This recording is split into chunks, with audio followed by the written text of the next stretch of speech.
Bonjour, je voudrais saluer tous ceux, très nombreux, qui se sont inscrits et probablement connectés au moment où on parle, il est 16 heures, pour cette première conférence du Cercle des managers de l'immobilier. Vous êtes près de 2300 à vous être inscrits, professionnels de l'immobilier et plus probablement professionnels de ce que j'appellerais les métiers de l'aval, c'est-à-dire les métiers de la transaction et de la gestion. Nous allons particulièrement parler de ces activités aujourd'hui. Je voudrais remercier ceux qui également ont eu l'idée de ce concept, de ce cercle des managers de l'immobilier, qui va continuer à vivre. Et bien sûr, ils en ont eu l'idée dans une période très particulière, une période de crise, où les professionnels ont un besoin plus criant que jamais d'avoir des repères, des informations, en particulier pour savoir comment la continuation de leur activité sera possible. C'est la volonté, l'intention ferme de l'exécutif et des pouvoirs publics en général au cours de cette crise sanitaire. Voilà, on roule entre deux bords. Bien sûr, il faut sauver la nation, sauver des vies par des comportements adaptés. Et il faut aussi que l'économie continue à tourner et que les services soient apportés. C'est très vrai dans l'immobilier, ce sont des services dont on ne peut pas se passer. Alors, ceux qui en ont eu l'idée, eh bien, ce sont les dirigeants d'une grande organisation professionnelle qui est associée au métier de l'administration de biens et de la transaction, l'UNIS et tout particulièrement le pôle du Grand Paris de l'UNIS. Je remercie donc Émilie Jousset, sa présidente. Je remercie son président délégué qui l'avait précédé dans l'exercice de la présidence, Benjamin Darmouni. Ils sont l'un et l'autre professionnels franciliens, bien sûr. Et je les remercie aussi de m'avoir permis d'associer l'IMSI, mon école, à cette initiative. Nous avons probablement parmi les personnes qui se sont inscrites, des étudiants, des professionnels qui sont les enseignants de mes écoles partout en France et des professionnels tuteurs des étudiants. Voilà, donc une communauté qui est venue se joindre à l'ensemble des communautés qui se sont agrégées. Alors, ça va me permettre d'en venir aux débatteurs, hein, à ceux qui ont bien voulu porter un témoignage, témoignage qui va concerner trois grands domaines. On va parler de l'action publique en général et avec un invité de choix qui est peut-être déjà avec nous, on va le voir dans quelques secondes. Un deuxième, deux représentants éminents des pouvoirs publics. On va aussi parler bien évidemment des textes en vigueur aujourd'hui, très récemment pris ou peut-être en cours d'être signés sur fond de réglementation de toutes les activités immobilières. Elles sont toutes très réglementées. Et puis, bien évidemment, on va parler des solutions. Elles pourront être juridiques, elles pourront être pratiques. Je dis volontiers que les participants sont tous d'accord avec moi pour dire qu'on ne va pas tout attendre des pouvoirs publics, même si pour l'immobilier, leurs décisions conditionnent beaucoup de choses. Alors, je vais vous citer en vous demandant, pour mettre un peu de chair dans cette réunion virtuelle, parce que on est habitué à débattre entre nous, mais on se voit en général, hein, on est à des tribunes et on y a beaucoup de plaisir. Là, on est un peu frustré, donc vous direz un petit mot quand je vous aurai cité. Voilà, l'invité d'honneur et qui nous a fait l'heureuse surprise de nous dire il y a quelques heures qu'il pouvait se joindre à nous, c'est Monsieur le ministre de la Ville et du Logement, Julien Denormandie. Je ne sais pas si vous êtes avec nous. Il arrive, monsieur le ministre. Je viens de connecter son ordinateur. Bonjour à tous, il arrive. Voilà. Merci. Et, un visage qui annonce celui du prophétique. Effectivement. Il arrive tout de suite. Merci de votre patience. Donc, je continue l'énumération des participants. Je vais citer Michael Nogal, député de La République En Marche, député de Haute-Garonne. Alors, il est bien connu dans l'univers immobilier. Il a été rapporteur du projet de loi Elan, devenu la loi Elan. Il est l'auteur d'une proposition de loi qui concerne l'administration de biens, la gestion locative. Bref, il est identifié comme un parlementaire très attentif aux questions d'immobilier. Alors, ce n'est pas à ce titre qu'il est avec nous, pas seulement à ce titre. Il a reçu de la majorité parlementaire, dont il est un membre, la mission particulière à la première heure, lorsque la crise s'est fait jour. Il a reçu la mission de suivre pour l'économie française et pour les entreprises, pas seulement pour le secteur immobilier, mais aussi pour notre secteur, de suivre les conséquences de la crise sanitaire et bien sûr de contribuer à trouver des solutions. Alors on le remercie d'être avec nous.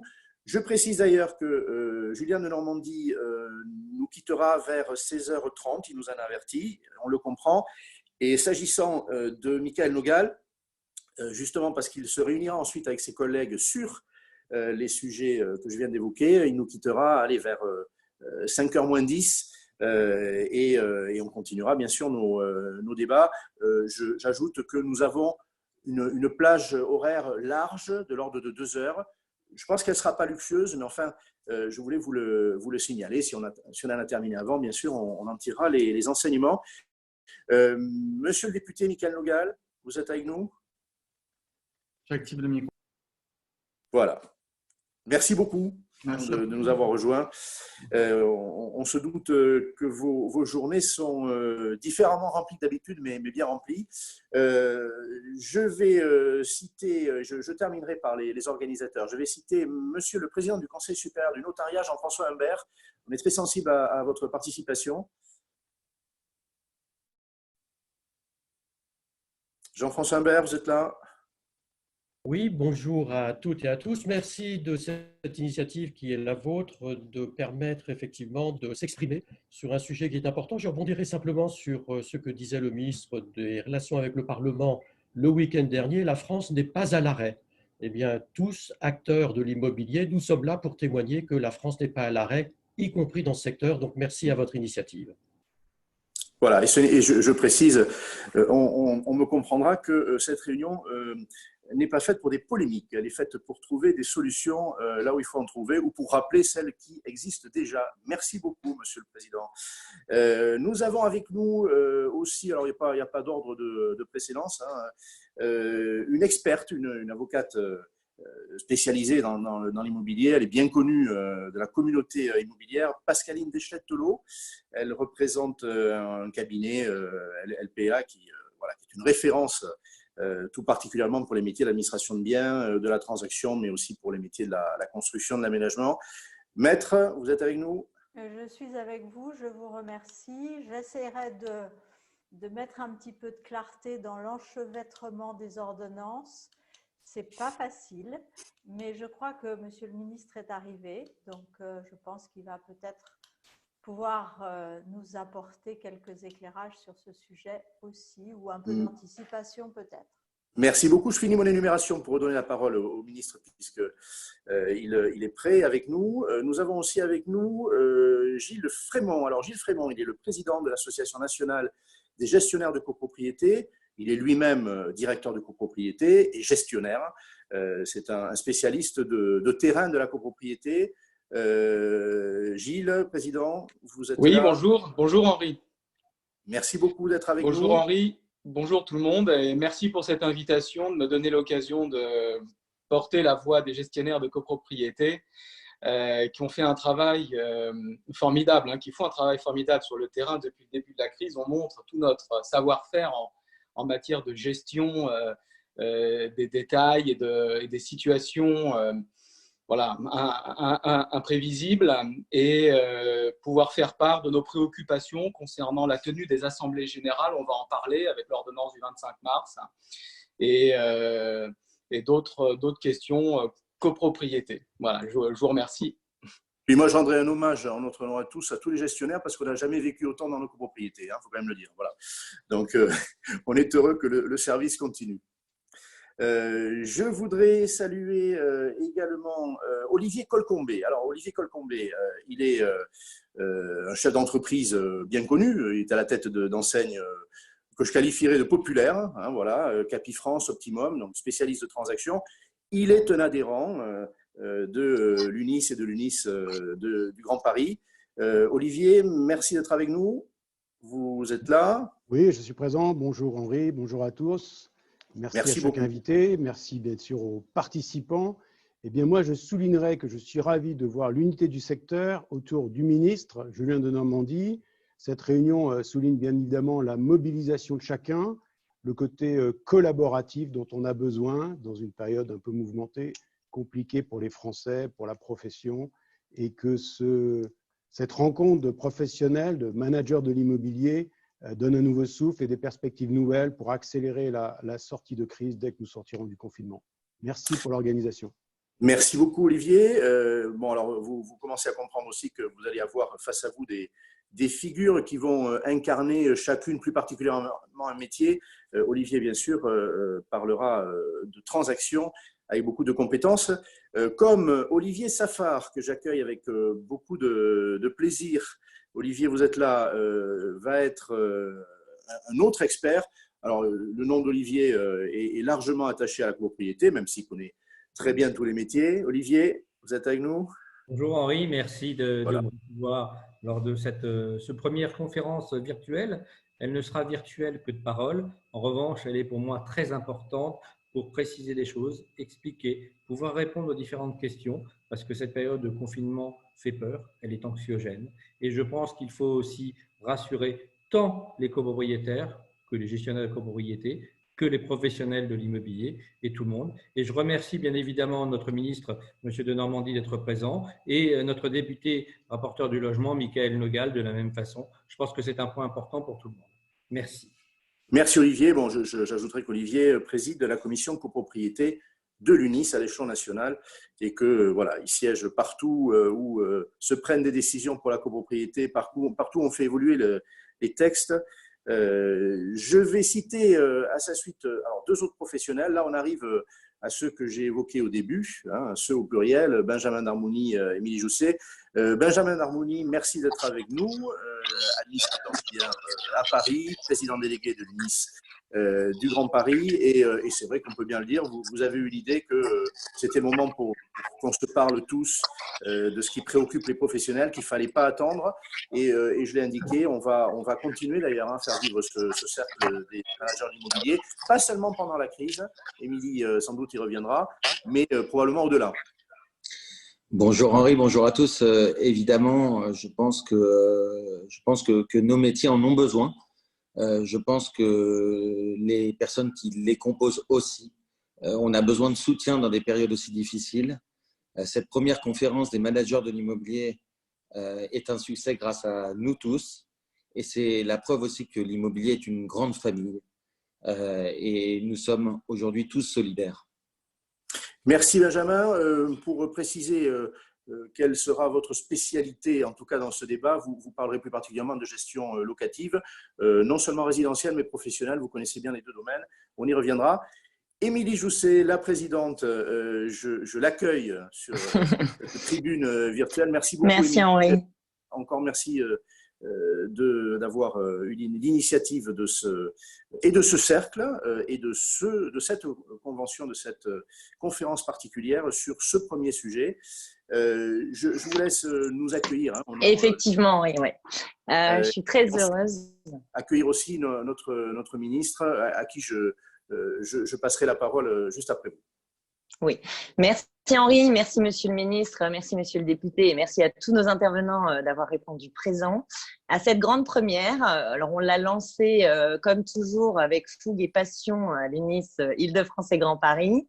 On trouvait en ces temps troublés que la communication avec nos adhérents et en interne dans nos cabinets avec nos collaborateurs était difficile, était anxiogène et qu'on voulait en fait par cette conférence et cette idée promouvoir le rôle de l'UNIS et de l'UNIS Île-de-France dans l'information de nos adhérents. Et puis, on a vu au tout début en fait de ce confinement émerger une communication beaucoup plus large et on a voulu du coup cette conférence pas seulement limitée à nos adhérents mais à tous les managers de l'immobilier. C'est pour ça qu'on l'a appelée le cercle des managers de l'immobilier parce que nos partenaires font partie de l'exercice de nos métiers même durant le confinement.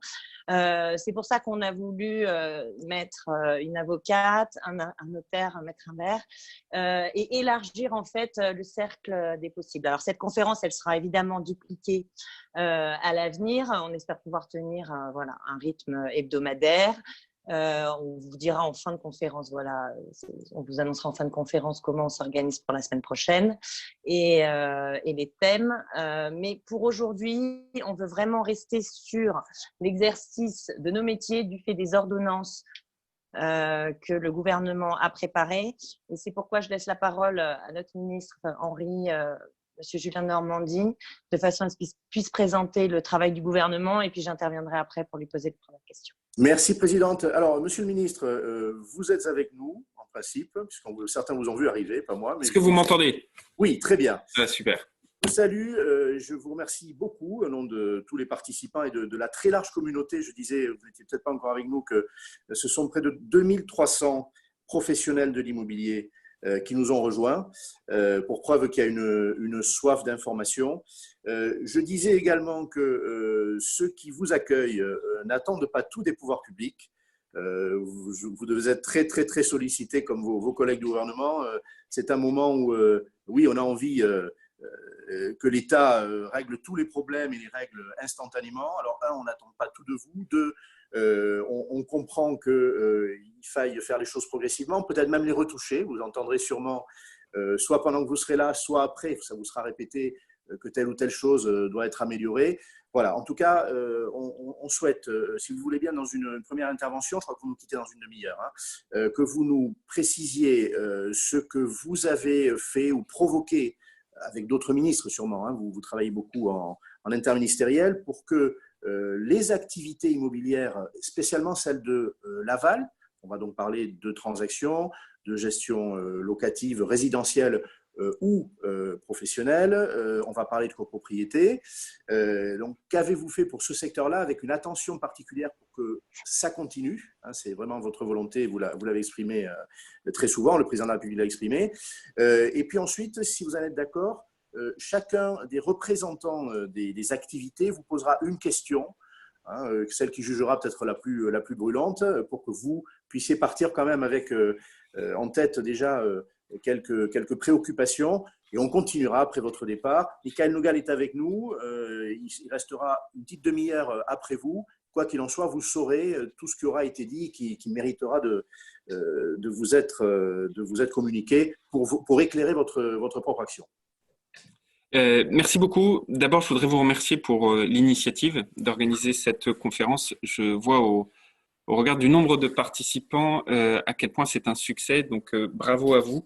Je voudrais d'abord rebondir sur quelques propos qui ont été faits, notamment sur la question de la solidarité. Et ce qui est sûr, c'est qu'on vit un moment qui est totalement exceptionnel. Un moment avec une crise sanitaire d'ampleur, vous le voyez tous les soirs. On a des territoires aujourd'hui en très forte tension, je pense au Grand Est, à la région Corse, de plus en plus dans les Hauts-de-France, en Île-de-France également. On a une solidarité vis-à-vis de ceux qui sont au front, qui parfois d'ailleurs relèvent de questions également d'appui logistique, d'appui sur le logement. On a lancé beaucoup d'initiatives pour les épauler en ce sens. Mais également de faire bloc derrière tout ce secteur qui, comme beaucoup d'autres, est forcément significativement impacté par la situation, forcément.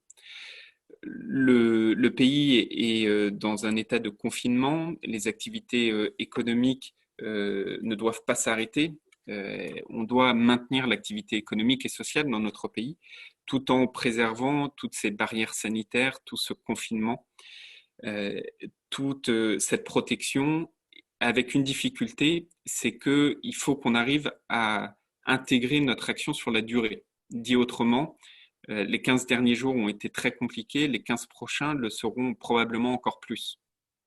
Et donc tout ce qu'on va se dire là pendant cette conférence, il faut que vous ayez en tête qu'on doit réussir chacun dans les secteurs qui sont les nôtres, dans les responsabilités qui sont les nôtres, à tenir sur la durée, à faire bloc et à le faire pendant un temps, malheureusement, qui sera un temps que tous, on trouvera beaucoup trop long. Mais c'est absolument nécessaire.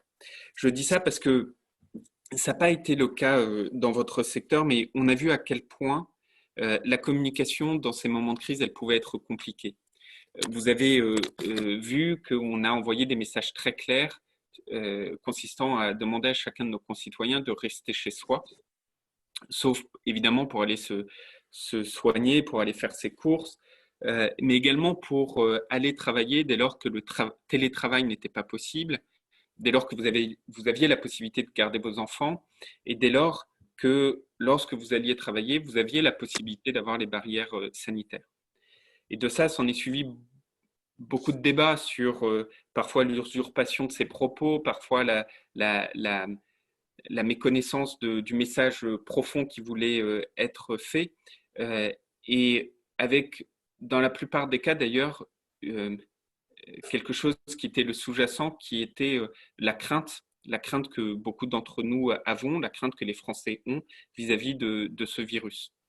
Ce n'est pas un virus qui se transmet par l'air, c'est un virus qui se transmet par des gouttelettes, c'est un virus vis-à-vis duquel des gestes barrières sont efficaces. C'est un virus qui doit nous permettre de continuer, si on veut lutter efficacement contre lui, à maintenir une activité économique et sociale. Mais je dis ça parce que faire bloc, et je trouve que tous vos propos l'ont montré, vous êtes dans cet état d'esprit-là, c'est quelque chose qui n'est pas forcément évident tout le temps. Et je pense que c'est quelque chose qui honore la profession que de réussir à le faire. On a besoin du maintien d'une activité, du logement, de l'immobilier, tout simplement parce que si à l'ordinaire, l'endroit où on passe le plus de temps dans sa vie, c'est son logement, en période de confinement, c'est évidemment décuplé. Mais une fois qu'on a dit ça, ce n'est pas forcément évident. Vous avez des personnes qui ont d'une impérieuse nécessité vocation à pouvoir faire un déménagement, des personnes pour qui des contrats étaient en cours, parfois des baux immobiliers qui étaient à échéance, la vie de la copropriété, on y reviendra, c'est l'objet de l'une des ordonnances qui doit continuer, et pour autant réunir une AG est compliqué, alors même que la dématérialisation de la réunion des AG qu'on avait prévue dans la loi Elan n'est pas encore arrivée à mise en œuvre. Et pour autant, il faut faire vivre ces immeubles. C'est impossible de ne pas le faire. D'ailleurs, j'aurai l'occasion, très probablement, on est en train d'en discuter avec le ministre de la Santé, de m'appuyer sur vous, si vous en êtes d'accord, pour également véhiculer un certain nombre de gestes barrières. On a travaillé avec beaucoup d'acteurs de la sphère médicale et de la sphère sociale pour indiquer des gestes barrières à l'intérieur d'un immeuble. On est sur le point de les finaliser et si vous en êtes d'accord, c'est un projet qu'on pourra porter ensemble pour pouvoir aller les diffuser, les afficher, les placarder dans l'ensemble des immeubles. Mais donc en fait, nous sommes des acteurs de la vie de cette société, y compris de cette société lorsqu'elle est confinée.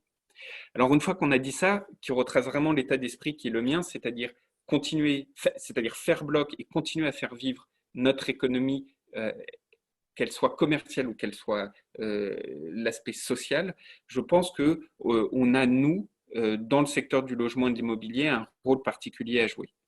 Et à ce titre, moi, mon rôle vis-à-vis de vous, il est de deux ordres, même si j'entends bien, et je vous en remercie, le fait que vous n'attendez pas tout de l'État, ça vous honore parce que ça montre que vous voulez être un acteur massif de ce qui se passe. D'abord, c'est de vous accompagner pendant la difficulté qu'on traverse en ce moment, pendant cette période de confinement. Il y a plusieurs choses. Il y a un point pour lequel vous avez été nombreux à mettre l'accent dessus, c'est la tenue des AG.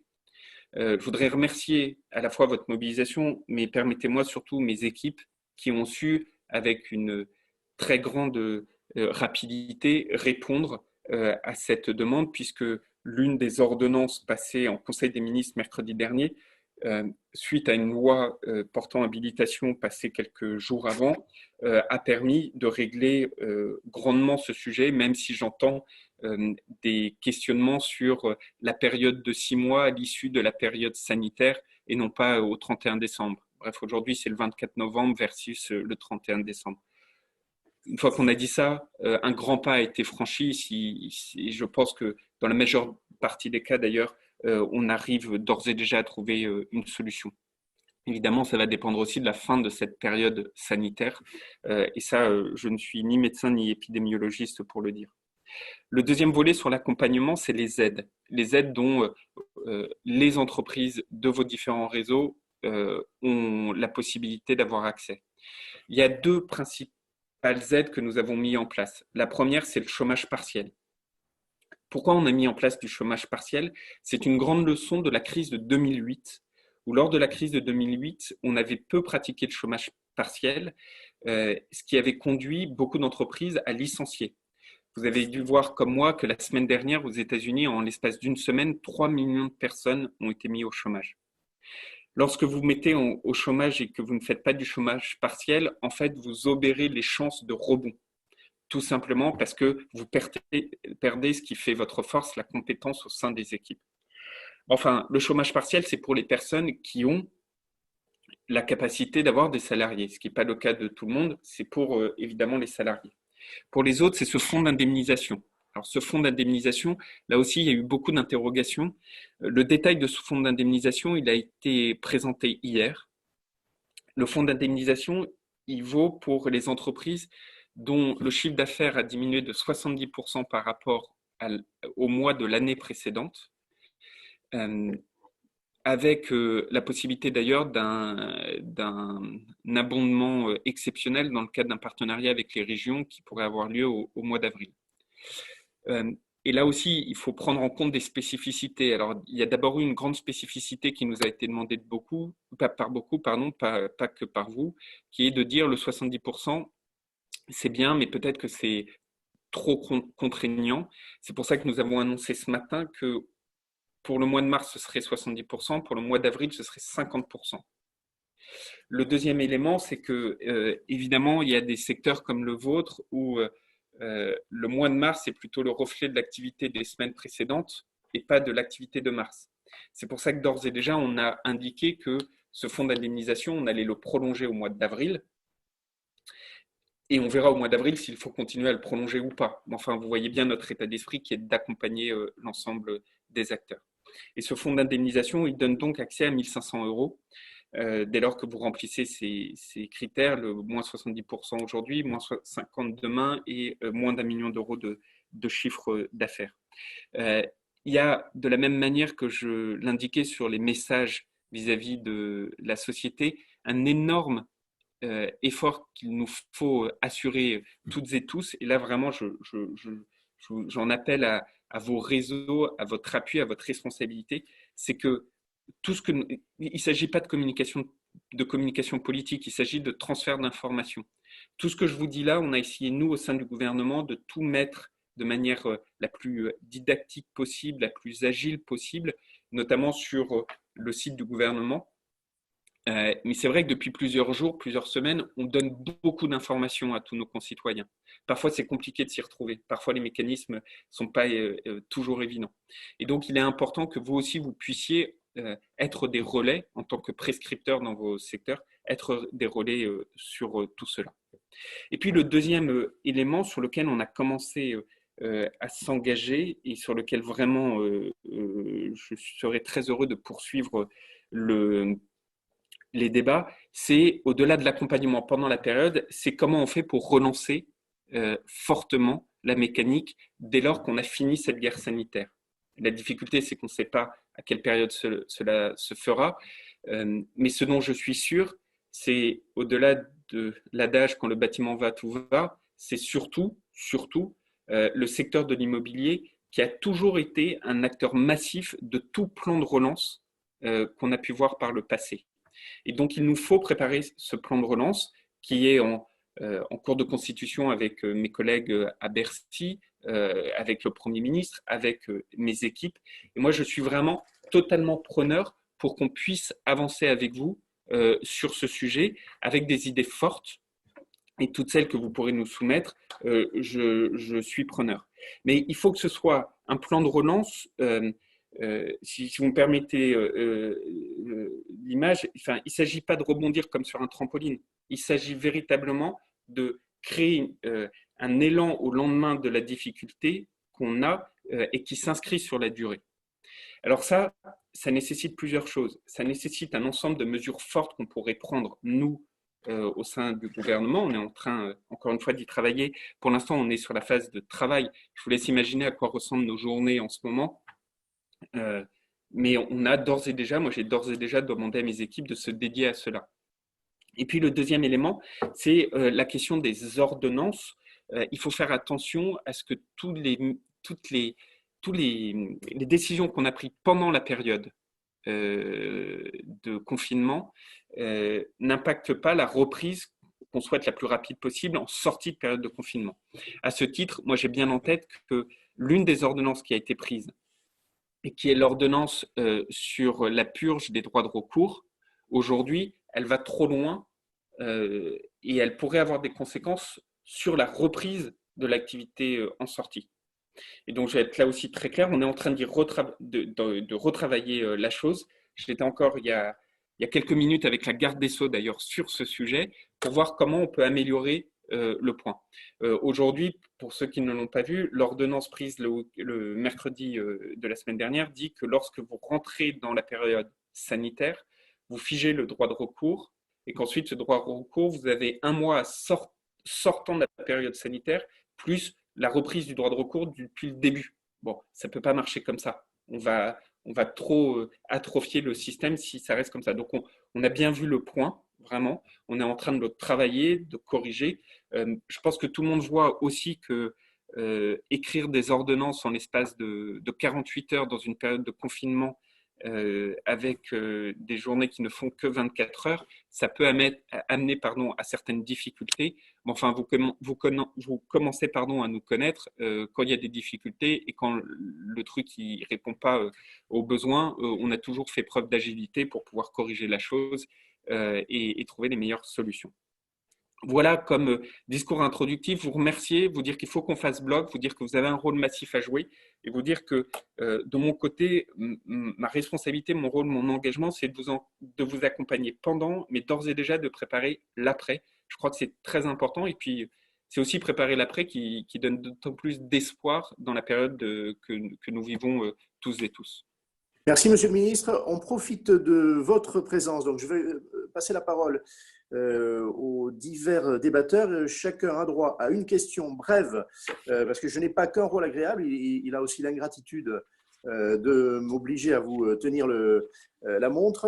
Je voudrais que Michael Nogal, qui va nous quitter, lui, vers, je l'ai dit, vers 5h moins 10 au maximum, peut-être moins 5 si on est gentil avec lui, puisse également s'exprimer. Donc, voilà, des questions. On va commencer par, Émilie, à tout seigneur, tout honneur. Si vous me permettez juste, parce que je n'ai pas mentionné Michael Nogal, que je salue.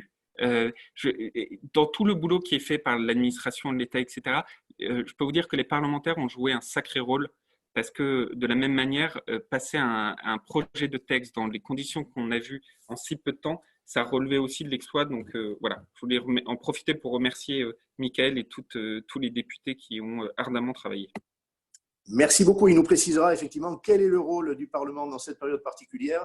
On pourrait penser qu'il n'en a plus du tout, ce n'est pas le cas. Et déjà, il a voté effectivement des lois en amont de ces ordonnances. Émilie Jousset, la présidente de l'UNIS du Grand Paris. Donc, une première question. Oui.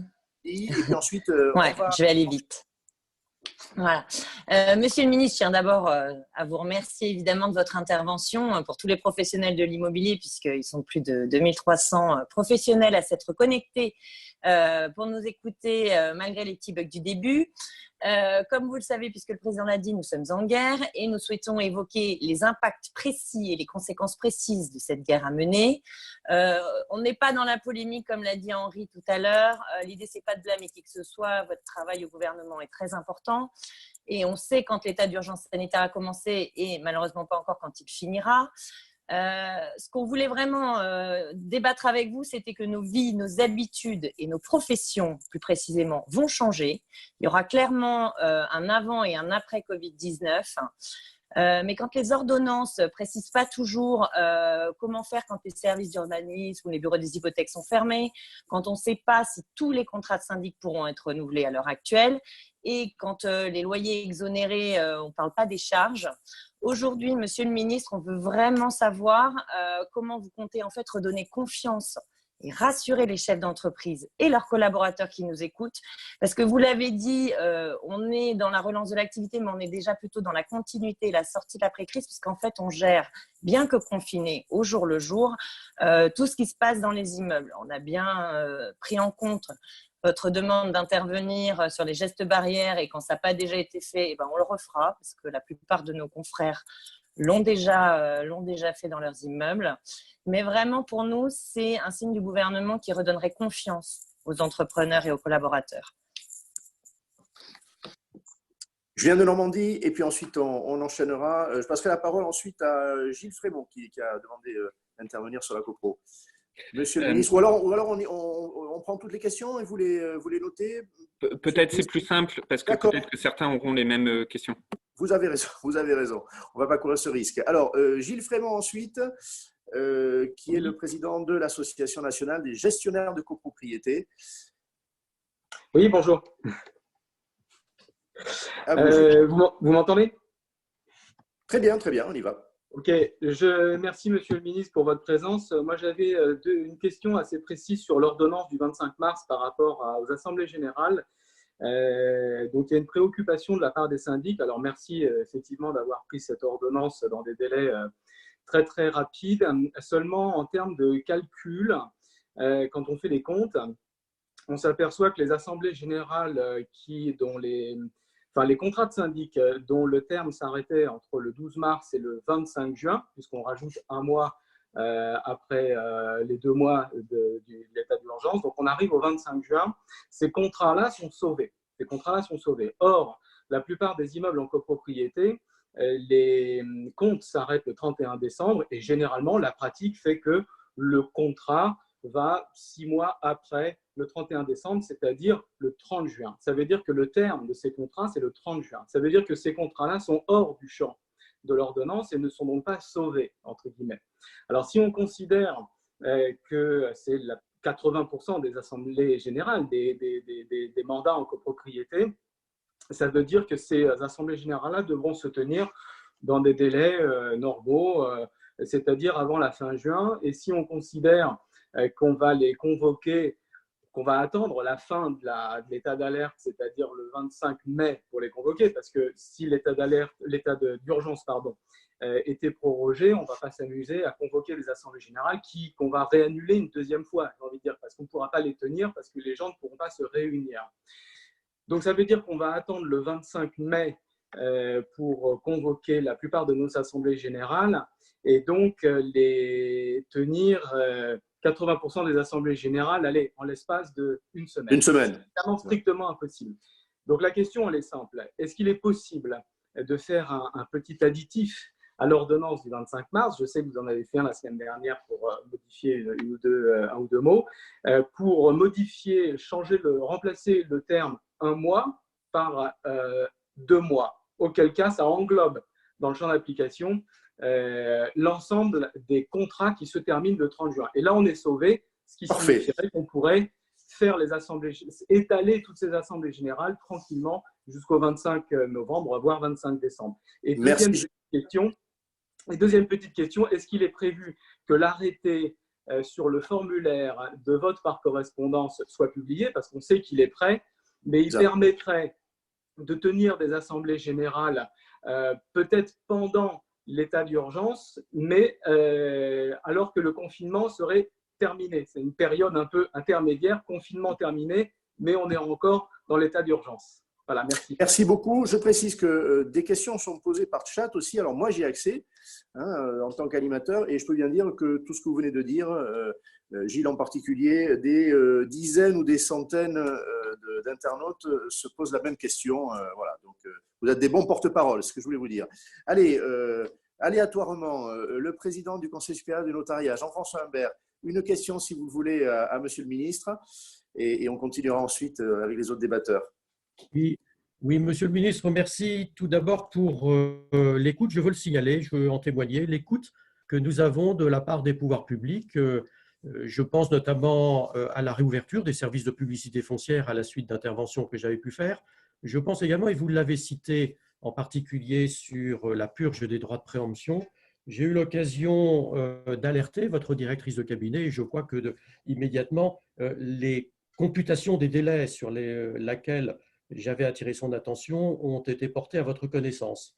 La question très rapide que j'aimerais poser, c'est dans cet échange qu'il y a entre les professionnels et les ministères, il me paraît qu'il serait opportun de pouvoir réfléchir sur tous ces délais tels qu'ils ont été prolongés parce qu'il y avait une situation d'urgence. Il est important que la loi d'urgence fixe un cadre, que l'ordonnance le prévoit aussi, mais désormais, pour ne surtout pas compromettre, comme vous le citiez, la reprise, il faudrait, me semble-t-il, que nous puissions réaborder les délais les uns après les autres, voir ceux dont il est indispensable, évidemment, d'avoir un report suffisamment long, mais nous parlions des droits de préemption qui doivent être purgés.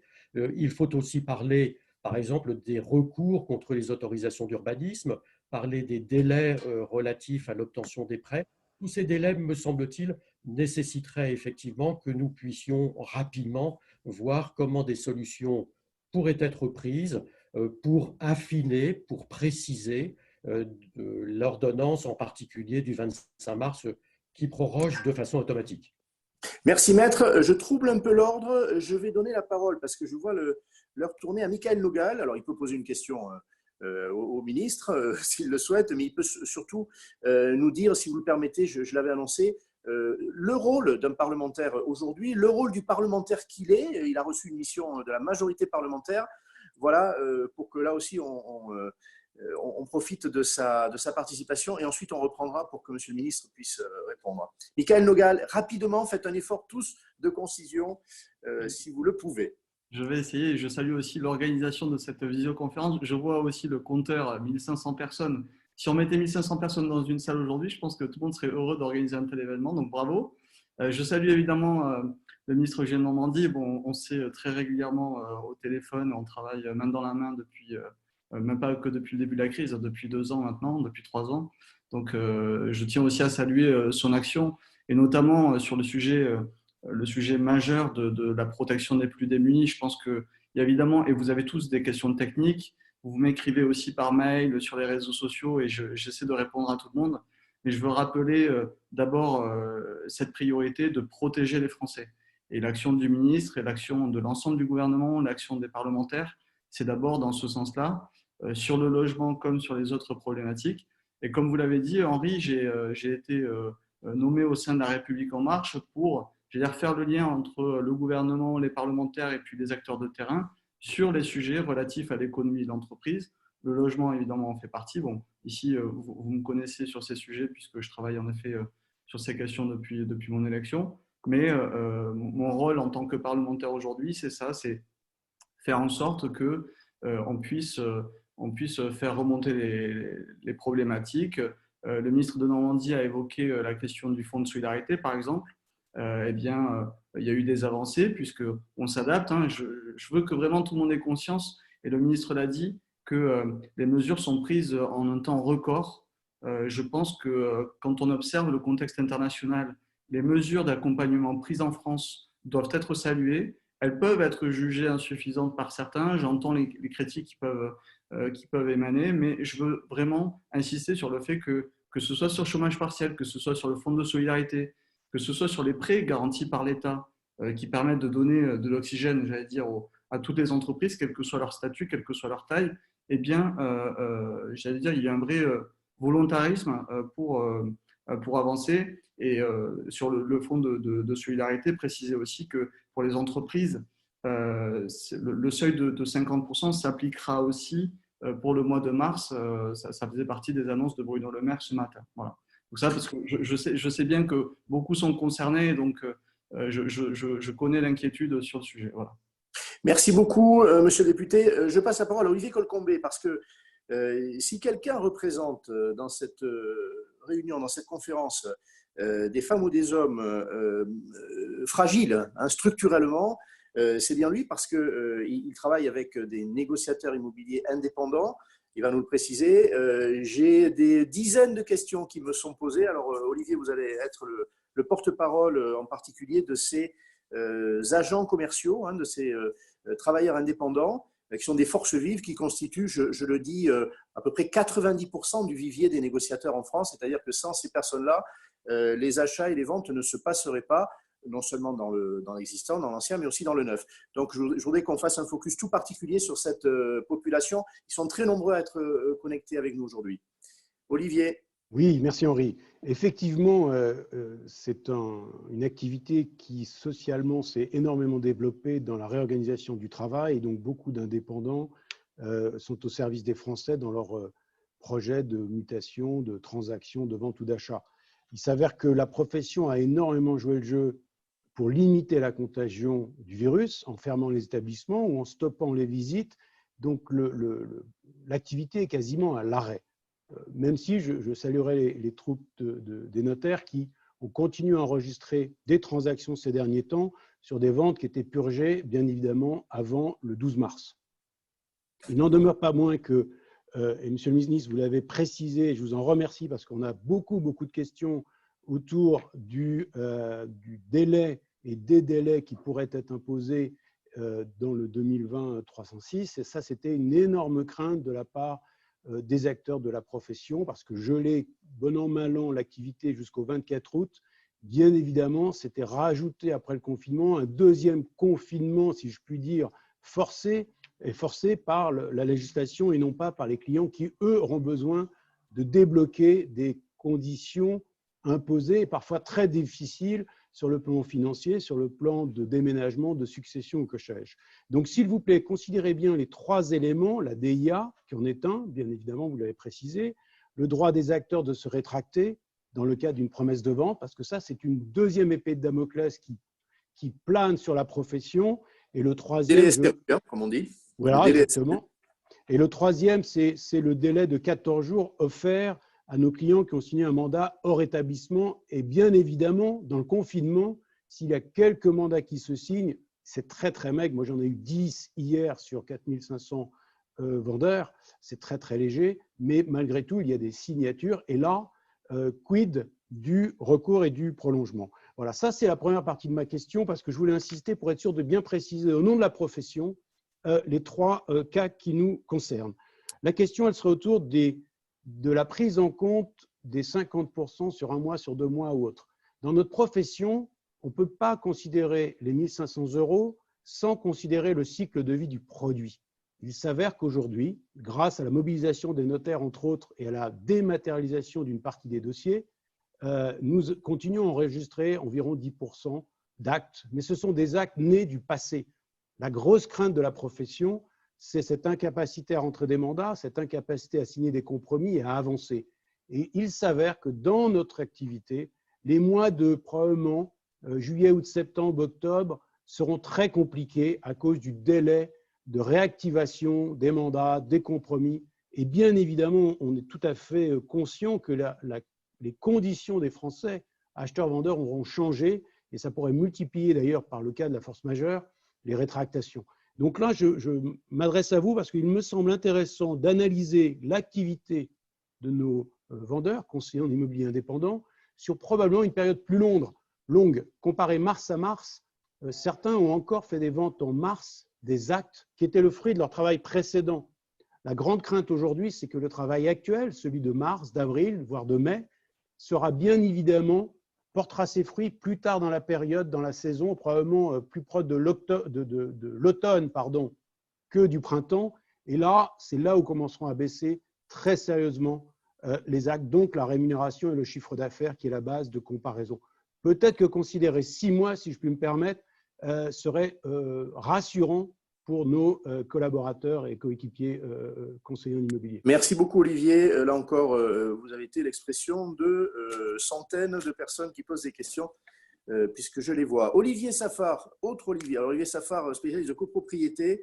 Olivier, vous avez une question, sachant que Gilles Frémont lui-même est déjà entré dans le champ de la copropriété. Donc peut-être une question complémentaire rapide. Oui, alors une question complémentaire rapide. Je vais pas revenir sur les questions de date et de délai entre l'ordonnance et la fin de période. Il est clair que les AG n'ont pas pu avoir lieu, mais les contrats de syndic qui s'arrêtent soit au 30 juin, soit pour certains au 30 septembre. Donc si effectivement on ne les a pas dans ces dates-là, on sera obligé de convoquer les assemblées générales pendant le mois de juillet, août et septembre. Et je ne vous cache pas que nos charmants copropriétaires ont peut-être autre chose à faire et auront peut-être aussi des réticences à venir. Ma question est sur la mise en œuvre de tous les moyens de dématérialisation au niveau des assemblées générales de copropriétaires. Je pense qu'il faut avancer sur des problèmes de visio et d'audioconférence, de participation bien évidemment au vote par correspondance. Aujourd'hui, la mise en œuvre de ces systèmes est très compliquée. Pourquoi? Parce que vous avez un décret qui aujourd'hui vient demander que l'on puisse garantir de manière substantielle le copropriétaire qui va se connecter. C'est-à-dire que ce copropriétaire doit être reconnu. Soit il possède une clé de type RGS, 1 étoile, 2 étoiles ou 3 étoiles, soit il a des certificats électroniques. Or, la plupart de nos copropriétaires les ont quand ils sont dans leur entreprise, mais pas à titre individuel et personnel. Je ne vais pas leur demander à tous d'aller acheter une clé de type RGS qui vaut entre 40 et 50 € pour pouvoir assister à l'Assemblée générale en ligne. Donc, simplifier ce premier point me semble être un point important. Deuxième point important, on a des assemblées générales qui ont déjà été convoquées, qui n'ont pas pu être tenues. Ces assemblées générales, les frais de convocation, on les a payés pour le compte du syndicat des copropriétaires, mais on va devoir les reconvoquer à nouveau. Or, quand on interroge les assurances des syndicats de copropriétaires, ils nous répondent une chose simple. Nous prenons en charge les dégâts immatériels, frais de convocation, s'il y a préalablement un dégât matériel dans le syndicat des copropriétaires. Aujourd'hui, il n'y en a pas. Pour un exemple simple, j'ai une assemblée de copropriétaires, ils sont 800 à Paris. Les frais de convocation, c'est 31 807 €. Je vais devoir reconvoquer cette assemblée générale et repayer 31 807 € à nouveau à la charge du syndicat des copropriétaires. Est-ce qu'on ne pourrait pas prendre un arrêté de type catastrophe sanitaire, qui n'existe pas encore aujourd'hui, mais qui permettrait une prise en charge par les compagnies d'assurance de ces frais de reconvocation, bien évidemment, pas des frais de convocation initiale, mais des frais de reconvocation où il faudrait refaire la totalité des documents envoyés à tous nos copropriétaires. Merci Olivier, c'est très clair. Allez, rapidement, Pascaline Deschâteloz, si elle a une question, elle sera juridique la question, hein. Elle est avocate spécialisée dans les métiers dont nous parlons aujourd'hui. Pascaline, et ensuite ce sera Benjamin Darmoni pour fermer le banc. Et au ministre, avant de s'échapper. Monsieur le ministre, une très rapide question pour essayer d'aider les copropriétaires et surtout les syndics à convoquer, même pendant cette période, de manière dématérialisée, les assemblées générales. J'ai pris connaissance d'une ordonnance 2020-321 qui s'applique aux sociétés. Je voulais savoir si on ne pourrait pas étendre l'application de cette ordonnance au syndicat des copropriétaires, puisqu'elle concerne à la fois les personnes morales ayant une personnalité juridique, mais également les autres personnes morales. Et cette ordonnance comprend de nombreuses exceptions aux règles habituelles en matière de convocation qui permettraient, pendant le délai d'urgence, de simplifier de nombreuses difficultés rencontrées par les syndicats de copropriétaires. Très bonne question et question brève. Merci de cet effort. Benjamin Darmoni, vous allez faire le même effort de concision en fermant le banc avant d'écouter les réponses. Peut-être qu'il devra aussi prendre un peu de temps parce qu'il y a des questions très précises, très techniques de la part de notre ministre. Monsieur le ministre, vous avez évoqué la solidarité et je voudrais souligner le rôle d'un syndicat comme le nôtre, c'est de créer du lien et d'entretenir cette solidarité. Je pense que cette conférence en est la meilleure des preuves. Sachez, monsieur le ministre, que vous pouvez en tout cas compter sur l'UNIS. Je reviendrai sur un point concernant la gestion locative. Le décret qui a été publié il y a quelques heures ayant pour objet le fonds de solidarité met en avant les conditions d'éligibilité des entreprises. Ma question est la suivante. Certains acteurs du marché ont annulé les loyers de leurs locataires car les banques ont accepté de décaler les échéances de prêt. Mais monsieur le ministre, tous les bailleurs ne sont pas des institutionnels. La grande majorité sont des particuliers qui ont besoin de leur loyer. Comment vont-ils faire? Avez-vous prévu des mesures d'accompagnement pour les bailleurs qui ont besoin des revenus pour leurs besoins courants et dans tous les cas pour payer les charges de copropriété se rapportant à leurs immeubles? Merci de cet effort de concision, Benjamin. Monsieur le ministre, à vous. On a largement dépassé leurs limites que vous nous aviez données. Merci. Voilà, et la parole est à vous.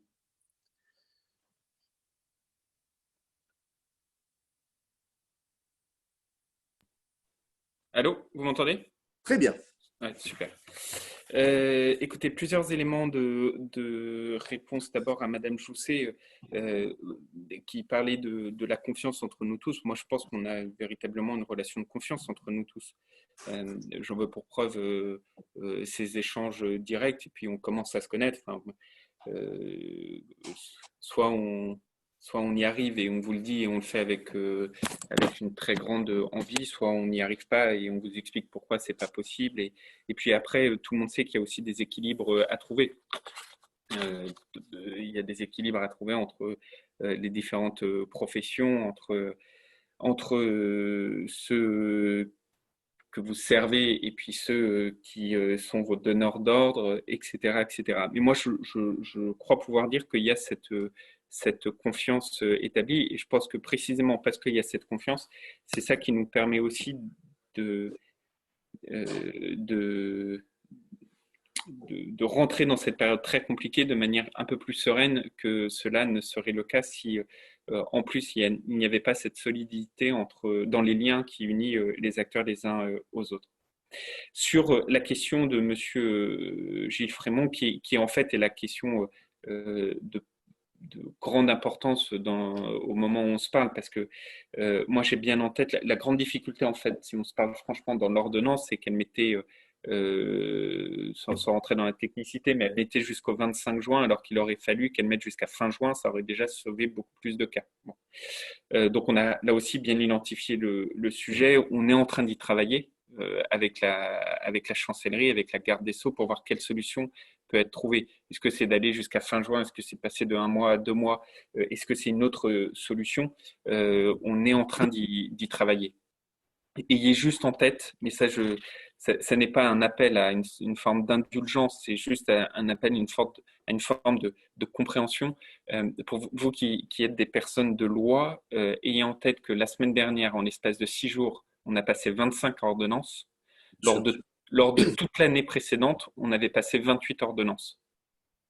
Et la semaine dernière, après ce Conseil des ministres, on a passé 25 ordonnances, on en a repassé 4 autres. Et la semaine prochaine, on va le faire.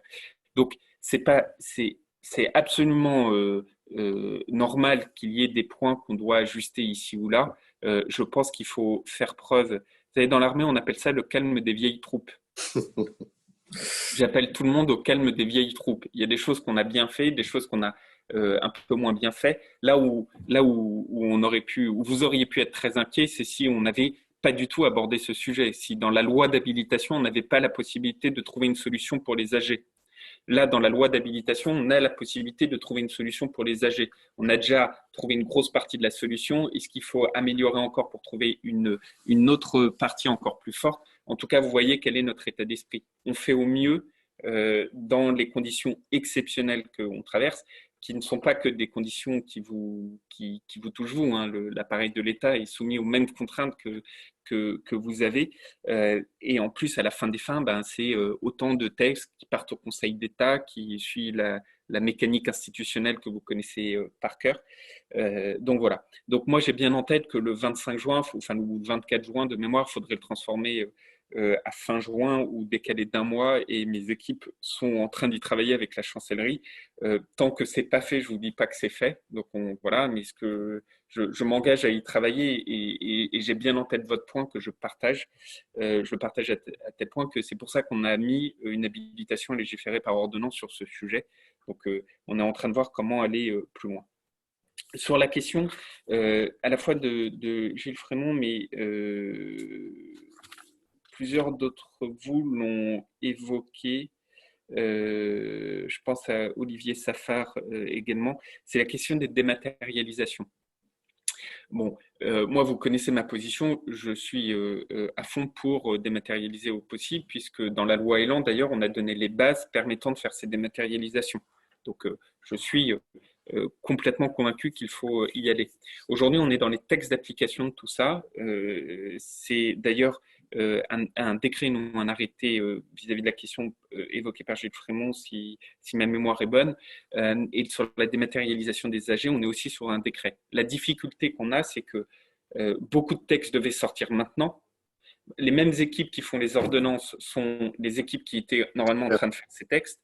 Et ces mêmes textes sont le plus souvent des textes qui passent en plus au Conseil d'État avec un maximum de 2 mois, mais le même Conseil d'État qui a des dizaines de textes et d'ordonnances exceptionnelles à traiter. Ça veut dire que même si ma volonté elle est totale d'appuyer sur l'accélérateur pour sortir au maximum ces textes, vous dire que je vais réussir dans la période exceptionnelle à sortir encore plus tôt que prévu l'ensemble de ces textes, ça ne serait pas d'une grande honnêteté intellectuelle et je pense que vous me comprenez. Ce qui est juste dommage, c'est que ce qu'on avait prévu dans la loi Elan, en fait, tout devait être fini. Alors, j'ai plus la date en tête, mais je crois que c'était au courant du mois de juin. Ce qui est dommage, c'est qu'on a 3 mois de décalage. Mais sauf que ces 3 mois de décalage qui devaient nous permettre d'atteindre les objectifs qu'on s'était fixés sont précisément 3 mois où toutes nos équipes et toutes nos forces pour reprendre la comparaison militaire, sont alignées de manière très ordonnée, très pilotée pour parer au plus urgent. Parce qu'évidemment, entre sauver les contrats de syndic ou dématérialiser les prochaines AG, collégialement, on sera tous d'accord pour dire que la priorité devait être donnée aux ordonnances pour les dates des AG. Voilà. Donc, on fait au mieux. Et je peux vous dire qu'on y travaille beaucoup. Et c'est une sorte d'indulgence compréhensive, si je puis dire, à laquelle je nous appelle collégialement, non pas que cela soit un signe d'abandon, au contraire, c'est un signe de très forte détermination, mais on fait au mieux dans la période totalement… Un petit clin d'œil, Monsieur le Ministre, pour vous détendre un peu, ça ne va pas vous arriver très souvent.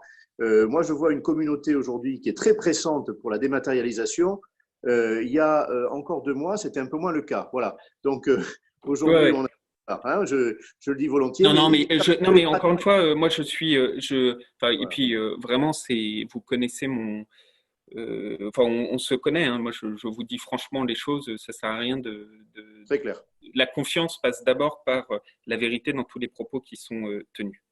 Le président Imbert évoquait la question des recours. Donc là aussi, on essaie de trouver des solutions. Comme je disais sur l'ordonnance, sur la purge des recours, notamment, on a eu un vrai sujet. La difficulté, c'est que de la même manière, vous, encore une fois, vous qui êtes des femmes et des hommes de loi, on ne peut pas, parce que moi je suis le représentant de toutes les professions et de tous les Français, on ne peut pas aller de manière très forte vis-à-vis de délais qui nous arrangent nous, et d'aller en sens inverse vis-à-vis de délais qui ne nous arrangeraient pas nous, mais qui pour autant arrangent d'autres. Il faut qu'on garde un certain équilibre, même si, je vais être là aussi très clair, et on en a parlé avec le président Imbert, que je remercie, je vais être très clair. Moi, mon sujet, c'est à la fois de maintenir l'économie au moment où on se parle, mais en même temps de préparer le plan de relance d'après. Ce qui me gêne dans l'ordonnance qu'on a passée la dernière fois, c'est que certes, ça maintient le moment présent, mais enfin, ça obère la chance de reprise tout de suite après la crise. Donc, il nous faut trouver la solution pour s'assurer qu'on puisse préparer avec le maximum de visibilité la reprise juste après. Faut pas oublier en plus que dans notre secteur, à la suite de la reprise, il y a également les élections municipales qui sont là.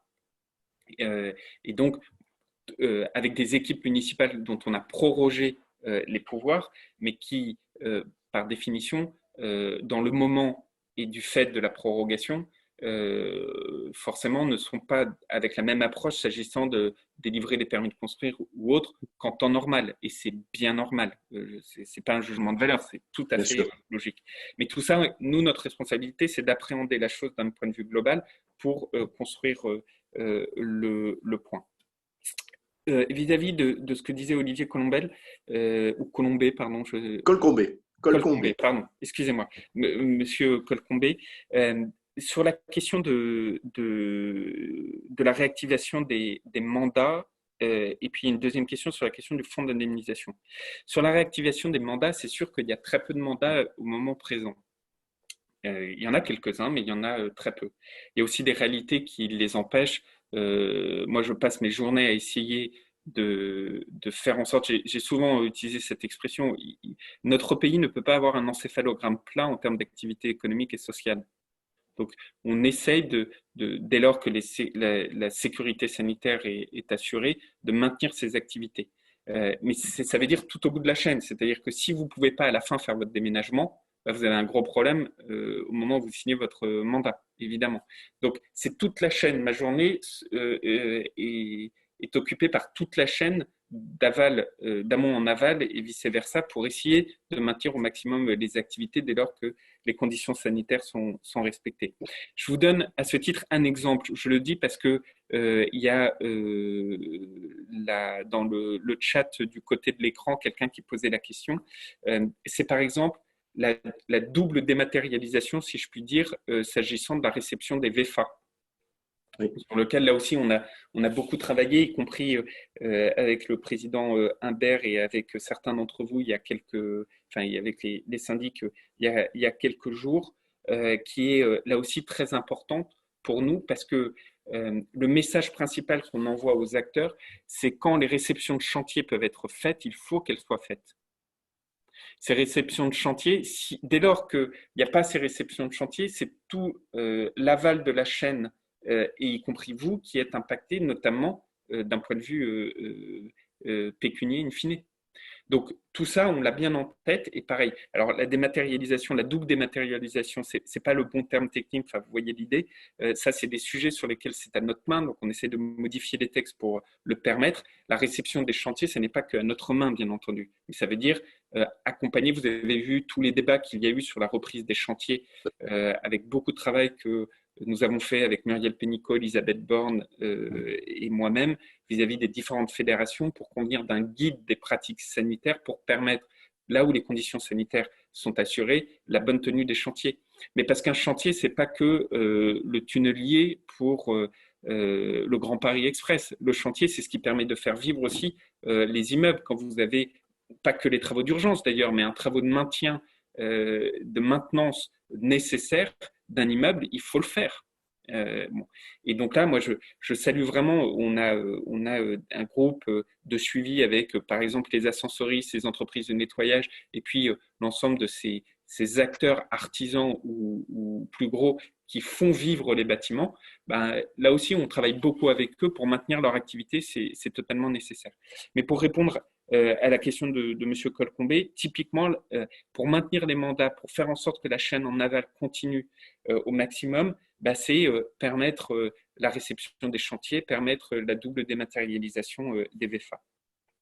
Sur la question du fonds d'indemnisation,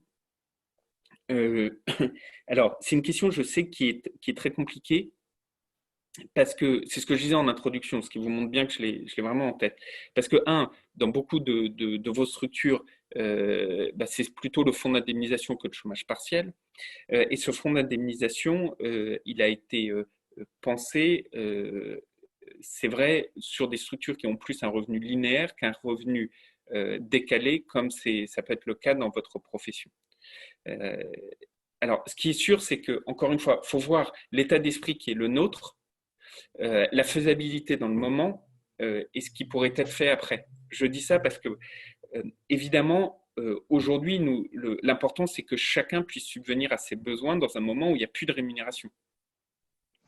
Et ça, c'est qu'est-ce qui se passe en mars, qu'est-ce qui se passe en avril. Si en mars, vous avez des rémunérations parce que le mois précédent, en fait, vos facturations tombent en mars, bah, vous arrivez à subvenir au mois de mars. C'est pour ça qu'on prolonge d'ores et déjà, on a annoncé au mois d'avril et qu'on verra ce qu'il faut faire au mois de mai. De la même manière, quand je parlais du plan de relance, c'est-à-dire du plan de l'après, tous ces débats de se dire, en fait, on aura une courbe de Gauss, si je puis dire, c'est-à-dire que pour l'instant, ça va et puis en fait, ça va plonger après, ben ça, il faut qu'on en parle. Mais vous le comprendrez là aussi aisément qu'au moment où je vous parle, ma priorité, c'est de faire en sorte que chacun puisse subvenir à ses besoins pendant la crise à la fin du mois. Et si courbe de Gauss il y a dans la profession, on va se mettre tranquillement autour d'une table, on va en discuter et on va voir qu'est-ce qu'il faut qu'il soit fait. Dit autrement, ce n'est pas parce que le sujet n'est pas appréhendé aujourd'hui qu'il ne pourrait pas l'être plus tard. Et puis d'ailleurs, en vrai, tout ça va dépendre aussi beaucoup de ce qu'on arrive à faire pour relancer la machine juste après la période de confinement. Ça va dépendre aussi évidemment de la durée de ce temps de confinement. Donc ça n'est pas parer au plus urgent, c'est hiérarchiser et faire les choses dans l'ordre. Voilà. De la même manière, j'ai vu dans le chat, il y a des personnes qui se disent « oui, mais moi j'ai moins d'1 an d'existence, donc je ne peux pas comparer par rapport à l'année dernière ». Ça, c'est pris en compte par les services de Bercy.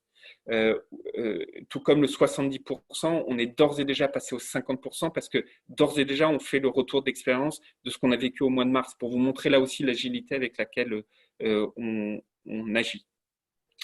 Et sur le fonds d'indemnisation, j'attire votre attention vraiment sur la disponibilité des services de l'État là aussi.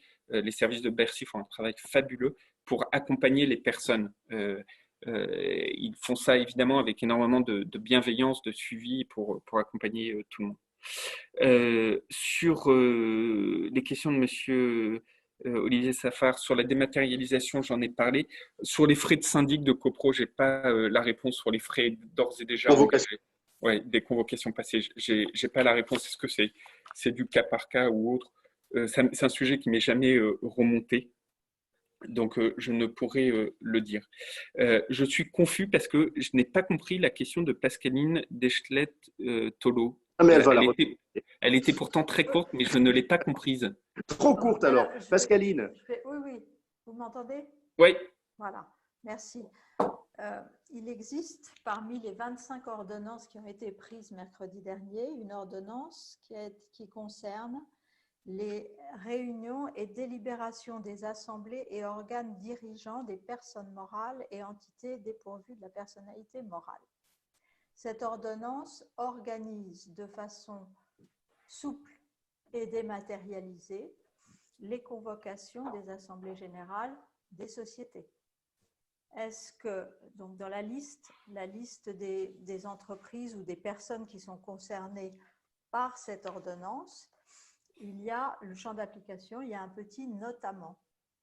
Et je pense qu'il ne serait pas très difficile de rajouter en 11e position après les associations et les fondations que les assemblées générales ou les syndicats de copropriété peuvent être concernés par cette ordonnance, ce qui vous permettrait de voir venir la mise à jour de la loi Elan en ce qui concerne la dématérialisation et utiliser dès maintenant cette ordonnance pour les assemblées générales de copropriété et ça pourrait fonctionner jusqu'à la fin de l'état d'urgence. Et je pense que ce serait une manière de simplifier et de rendre possible dès maintenant les réunions d'assemblée générale, pas les grandes réunions parce que la visioconférence ne fonctionnera pas pour énormément de gens, mais au moins pour pouvoir dégager du temps pour les assemblées générales qui vont devoir être convoquées par la suite à la fin de l'état d'urgence. Alors, moi, je suis prêt à tout regarder, mais je pense que malheureusement, aujourd'hui, sur la dématérialisation des AG, on a déjà le vecteur législatif par la loi Elan. La question, c'est de mettre en place les décrets, ce que je disais tout à l'heure. Olivier disait tout à l'heure, est-ce qu'on peut simplifier l'identification? Le truc qui est hyper compliqué, c'est que, regardez, là aujourd'hui, au moment où je vous parle, on est 1426. Je ne sais pas qui est connecté, sûrement des gens tout à fait respectables. Si on donne un droit de vote pour savoir si mes propos étaient convaincants ou pas, n'importe qui peut voter sans vérifier son identité. Donc, c'est là où c'est hyper compliqué. Et c'est pour ça que ces décrets, ils sont nécessaires et que simplement le mettre dans l'ordonnance, en fait, aujourd'hui, et ça peut valoir le coup si ça nous permet de gagner en temps dans le volet du canal institutionnel. C'est ça qu'il faut qu'on regarde. Ce qui moi, est le plus difficile pour moi aujourd'hui, c'est de finaliser tous ces textes dans la complexité qu'ils ont de manière inhérente, confère la question également que posait Olivier Safar, mais bien noté, on va regarder. Enfin, le dernier point sur les charges de copro ou sur les loyers. Bon, il y a déjà un point qui est clair et je me suis exprimé dessus. Je refais une interview qui paraît demain et on fera un communiqué de presse. Déjà, la première chose, c'est que il n'y a pas de suspension des loyers d'habitation.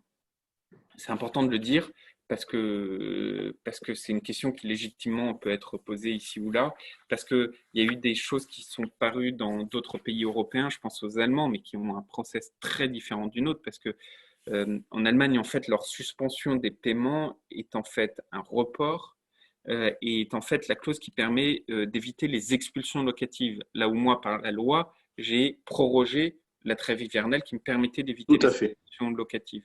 Parce que le système allemand est un système très différent. Bon.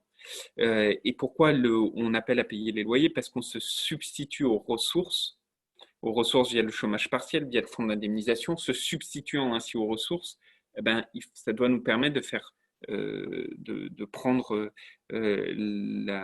d'honorer ses dépenses et ses charges. Ayant dit cela, et c'est ça que j'annonce demain, on a mis en place tout un réseau avec les ANIL, avec les ADIL, les agences départementales d'information sur le logement, et également avec les départements dans le cadre du Fonds de solidarité pour le logement, le FSL, qui est doté de 350 millions d'euros, ce FSL, pour pouvoir accompagner là où il y a des difficultés. Bon.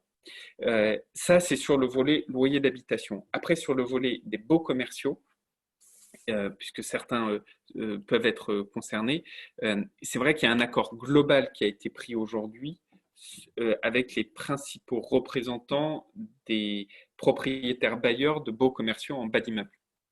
Que ce soit des propriétaires privés ou des propriétaires du logement social, dont un certain nombre sont avec un statut privé. Ensuite, sur des propriétaires de plus petite ampleur, c'est-à-dire pour qui ça pose des difficultés, là, j'ai très clair aussi, la mécanique n'est pas complètement finalisée, pour les mêmes raisons que j'évoquais tout à l'heure. C'est des sujets qu'on travaille avec nos collègues à Bercy. La mécanique n'est pas complètement finalisée là-dessus. Donc, je l'ai bien en tête, je n'ai pas la réponse précise pour ce cas de figure-là, qui représente une petite portion de tous les autres, mais pour ce cas de figure-là, qui ne serait pas à même d'assumer un report des charges ou du loyer qui lui sont payés, bah, c'est toujours des discussions qu'on a avec nos collègues de Bercy pour trouver les meilleures solutions. Je suis désolé parce que je suis terriblement en retard, il faut vraiment que j'y aille. Un grand merci à vous. N'hésitez surtout pas à nous faire part de vos difficultés. Enfin, on est là pour vous accompagner et aussi de vos propositions pour la relance de l'activité. Moi, je pense vraiment qu'on a un rôle collégial à jouer très fort maintenant pour faire vivre les immeubles et demain pour faire repartir l'économie. Donc voilà, je compte sur vous.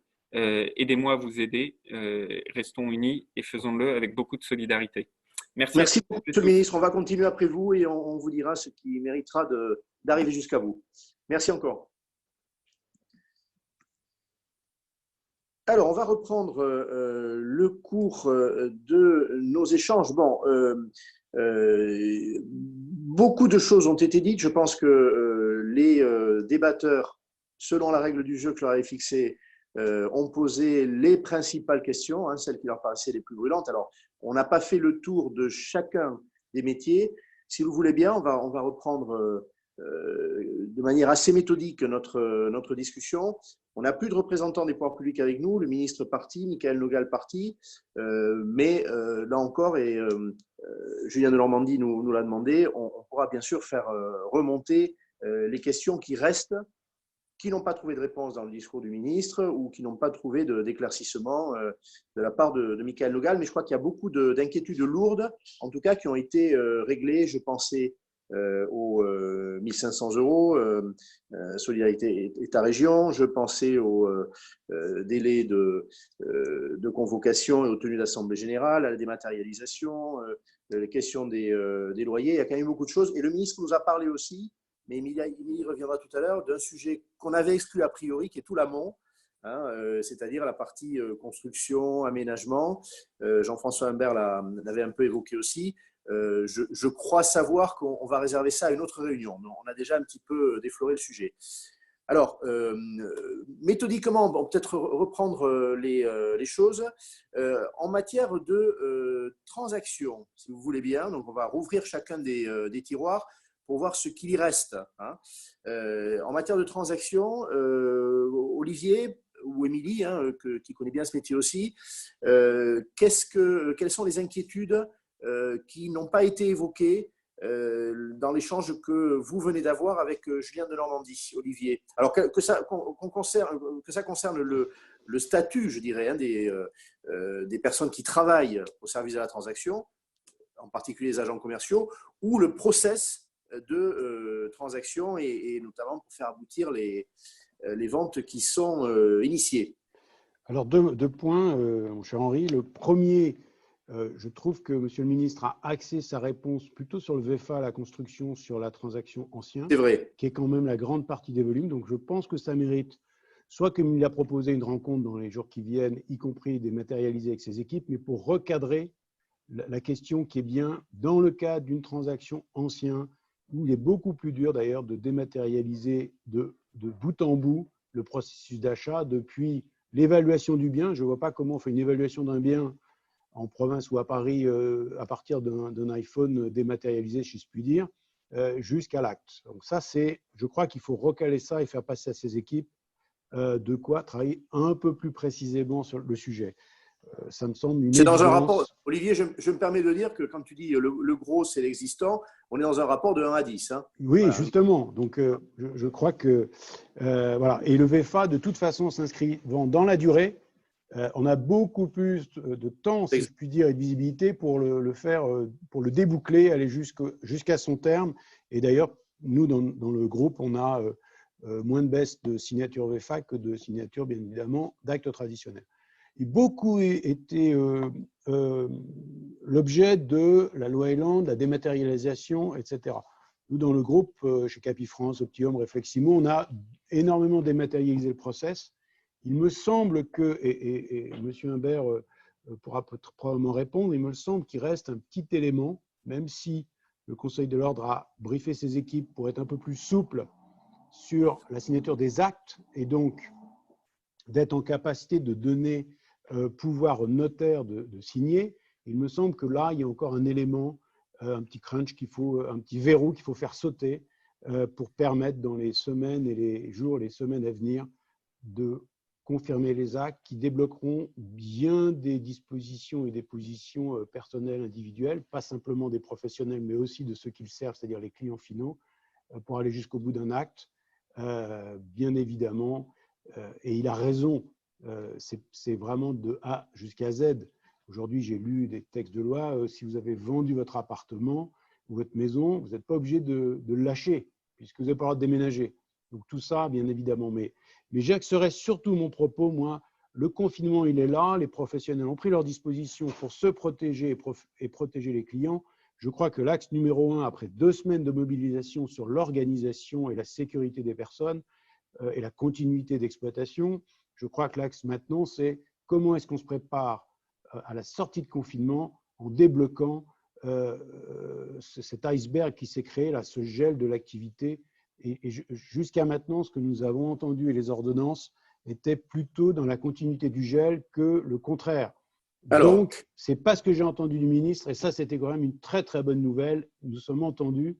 On le savait parce qu'avec l'UNIS, on a œuvré sur le 50%, puisque c'est une suggestion qui venait des groupes de travail de l'UNIS. Henri, vous en êtes bien informé.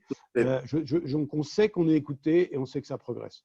Voilà. Et le dernier point qui n'a pas du tout été invoqué, mais en tant que patron d'un groupe, il me semble important, les 25% de financement par l'État / la BPI qui pilote ceci sur ces plateformes, 25% d'endettement possible pendant 12 à 18 mois, 25% du chiffre d'affaires de l'année 2018. C'est aussi une mesure excessivement avant-gardiste et de soutien de l'activité pour éviter bien évidemment les faillites et tout le licenciement qui en découle. On ne l'a pas abordé, mais je souhaitais le préciser. C'est aussi une mesure qu'a pris le gouvernement et que je trouve remarquable. Merci Olivier. Alors avant Émilie et Benjamin qui m'ont demandé la parole, je vais demander à Jean-François Humbert très logiquement d'enchaîner. Mettre aujourd'hui dans le process qui peut permettre aux quelques 100 000 transactions, je crois, en France, qui sont dans les tuyaux, d'aboutir. Qu'est-ce qui est encore gênant? Alors, on a lu, pour beaucoup d'entre nous, une lettre très didactique que vous avez faite à Julien de Normandie en expliquant, je crois qu'il y avait 3 parties, ce qu'on ne sait pas faire, ce qu'on sait faire, ce qu'on pourrait faire. Aujourd'hui, les notaires en sont où en tant qu'interlocuteurs des collectivités locales, je pense au DIA, des particuliers, des SRU, des professionnels de la transaction? Qu'est-ce qui bloque, qu'est-ce qui ne bloque pas? Sur quoi faut-il faire un trait parce qu'on ne saura pas faire? Soyons très précis, très concrets. Vous savez l'être, et puis vous êtes un professionnel aussi, vous êtes notaire vous-même. Alors effectivement, il faut bien distinguer entre ce qui est le droit et ce que sont les difficultés pratiques. Tout à fait. Le droit, il est fait pour avancer, pour évoluer si on a besoin. Alors en droit, les offices, les études sont équipés, se sont adaptés pour continuer à fonctionner. Au moins 90% des études en France travaillent. Mais on sait que l'impératif étant la protection sanitaire, il n'y a pas de réception de la clientèle physique dans les études. Le confinement, c'est la protection de la santé publique. Donc, des solutions ont été développées pour développer effectivement les procurations, pour faire en sorte que les ventes puissent continuer à être sciées quand les dossiers sont arrivés à leur terme et qu'ils peuvent l'être. Donc, en droit, il y a toujours moyen de trouver une solution. Mais quand ils peuvent l'être, parce que l'on a longuement évoqué avec le ministre la question des droits de préemption. Pour nos auditeurs, ceux qui nous regardent, il faut savoir que dès lors qu'on est dans une agglomération urbaine, en gros, quand on vend une maison, il y a un droit de préemption qui profite à la commune. C'est-à-dire que la commune peut décider d'acheter par priorité à tout autre. Voilà. Or, l'ordonnance du 25 mai vient de suspendre l'instruction de ces déclarations qui avaient été faites.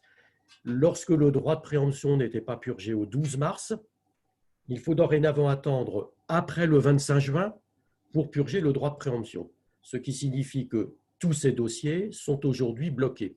Et c'est la raison pour laquelle j'étais intervenu, le ministre l'a rappelé, j'étais intervenu en urgence pour faire valoir qu'il faut nécessairement travailler sur ces questions de telle sorte que l'on ne gèle pas pendant 2 mois la régularisation des ventes. Donc le droit, il est là bien sûr pour évoluer.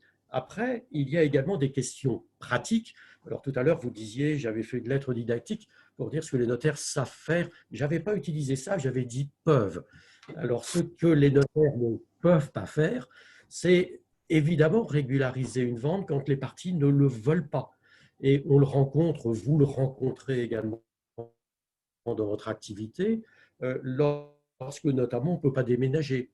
Ou bien lorsque un acquéreur vous dit « mais moi je veux revisiter avant ». Et pourtant, un grand nombre d'agents immobiliers ont eux aussi essayé de s'adapter, ont proposé des visites virtuelles avec un iPhone pour bien montrer dans quel état est le bien, pour aller là où la personne qui ne peut pas s'y rendre physiquement, mais qu'on s'y rende, qu'on puisse lui montrer pour avoir une réponse.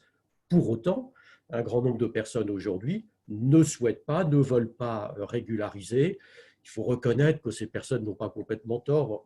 Lorsqu'on est dans une opération en chaîne, c'est-à-dire Pierre qui vend à Paul, qui vend à Jacques, lorsque l'un des deux ou les deux ne peuvent pas déménager, eh bien tout se retrouve bloqué. Donc, il est exact qu'il y a des contraintes matérielles, mais on essaie également de conseiller aux personnes éventuellement de pouvoir anticiper, de pouvoir préparer un déménagement qui interviendrait plus tard, peut-être d'accorder des délais pour déménager.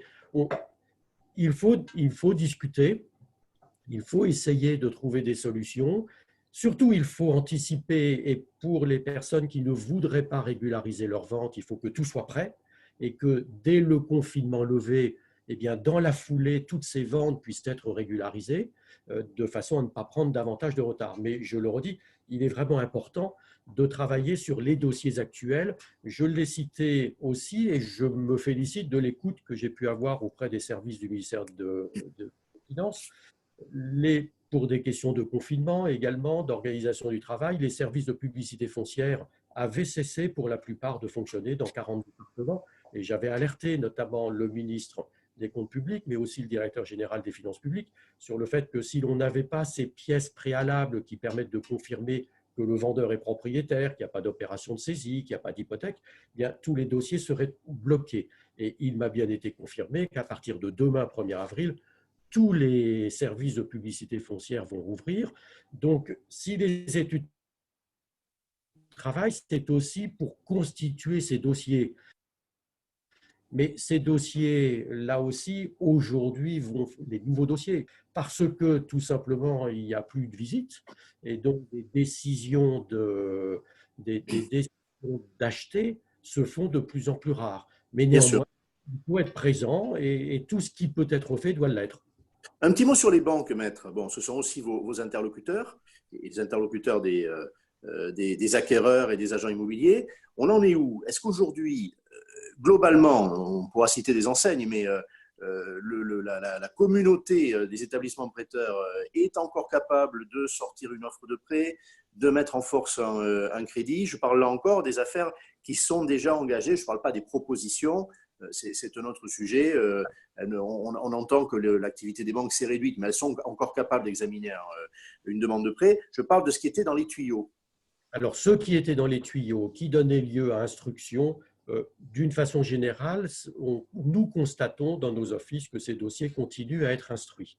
Pour autant, et je reviens à cette question des délais, il y a des questions que nous nous posons et qui sont sérieuses pour savoir si finalement il ne va pas falloir attendre le 25 juillet l'expiration des délais de réflexion pour les offres de prêt. Donc, nous avons là aussi des questions de nature juridique. Il faut que nous y travaillions avec les pouvoirs publics. Donc, les dossiers anciens, c'est exact, sont instruits. En revanche, les quelques nouveaux dossiers qui viennent d'arriver, par retour d'expérience, les quelques promesses de vente, compromis de vente qui ont pu être signés ces derniers jours, pour l'instant, les services bancaires, semble-t-il, ont tendance à faire savoir que la priorité, c'est le soutien à l'économie et aux entreprises.